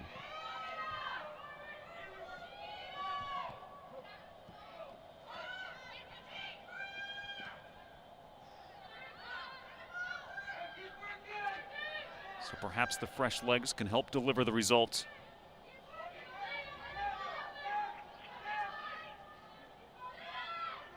But there are just 6 minutes to find it now. Twombly. Marquette unable to take advantage there.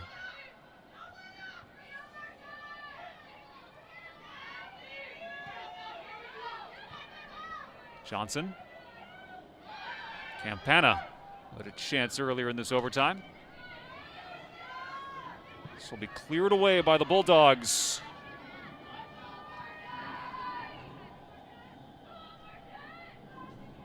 Sprecher on Weatherell. It's collected. Played ahead by Kloosterman. Chance here. Soderstrom. Soderstrom on the lead. Soderstrom sends Butler in the second overtime to a 1-0 win over Marquette.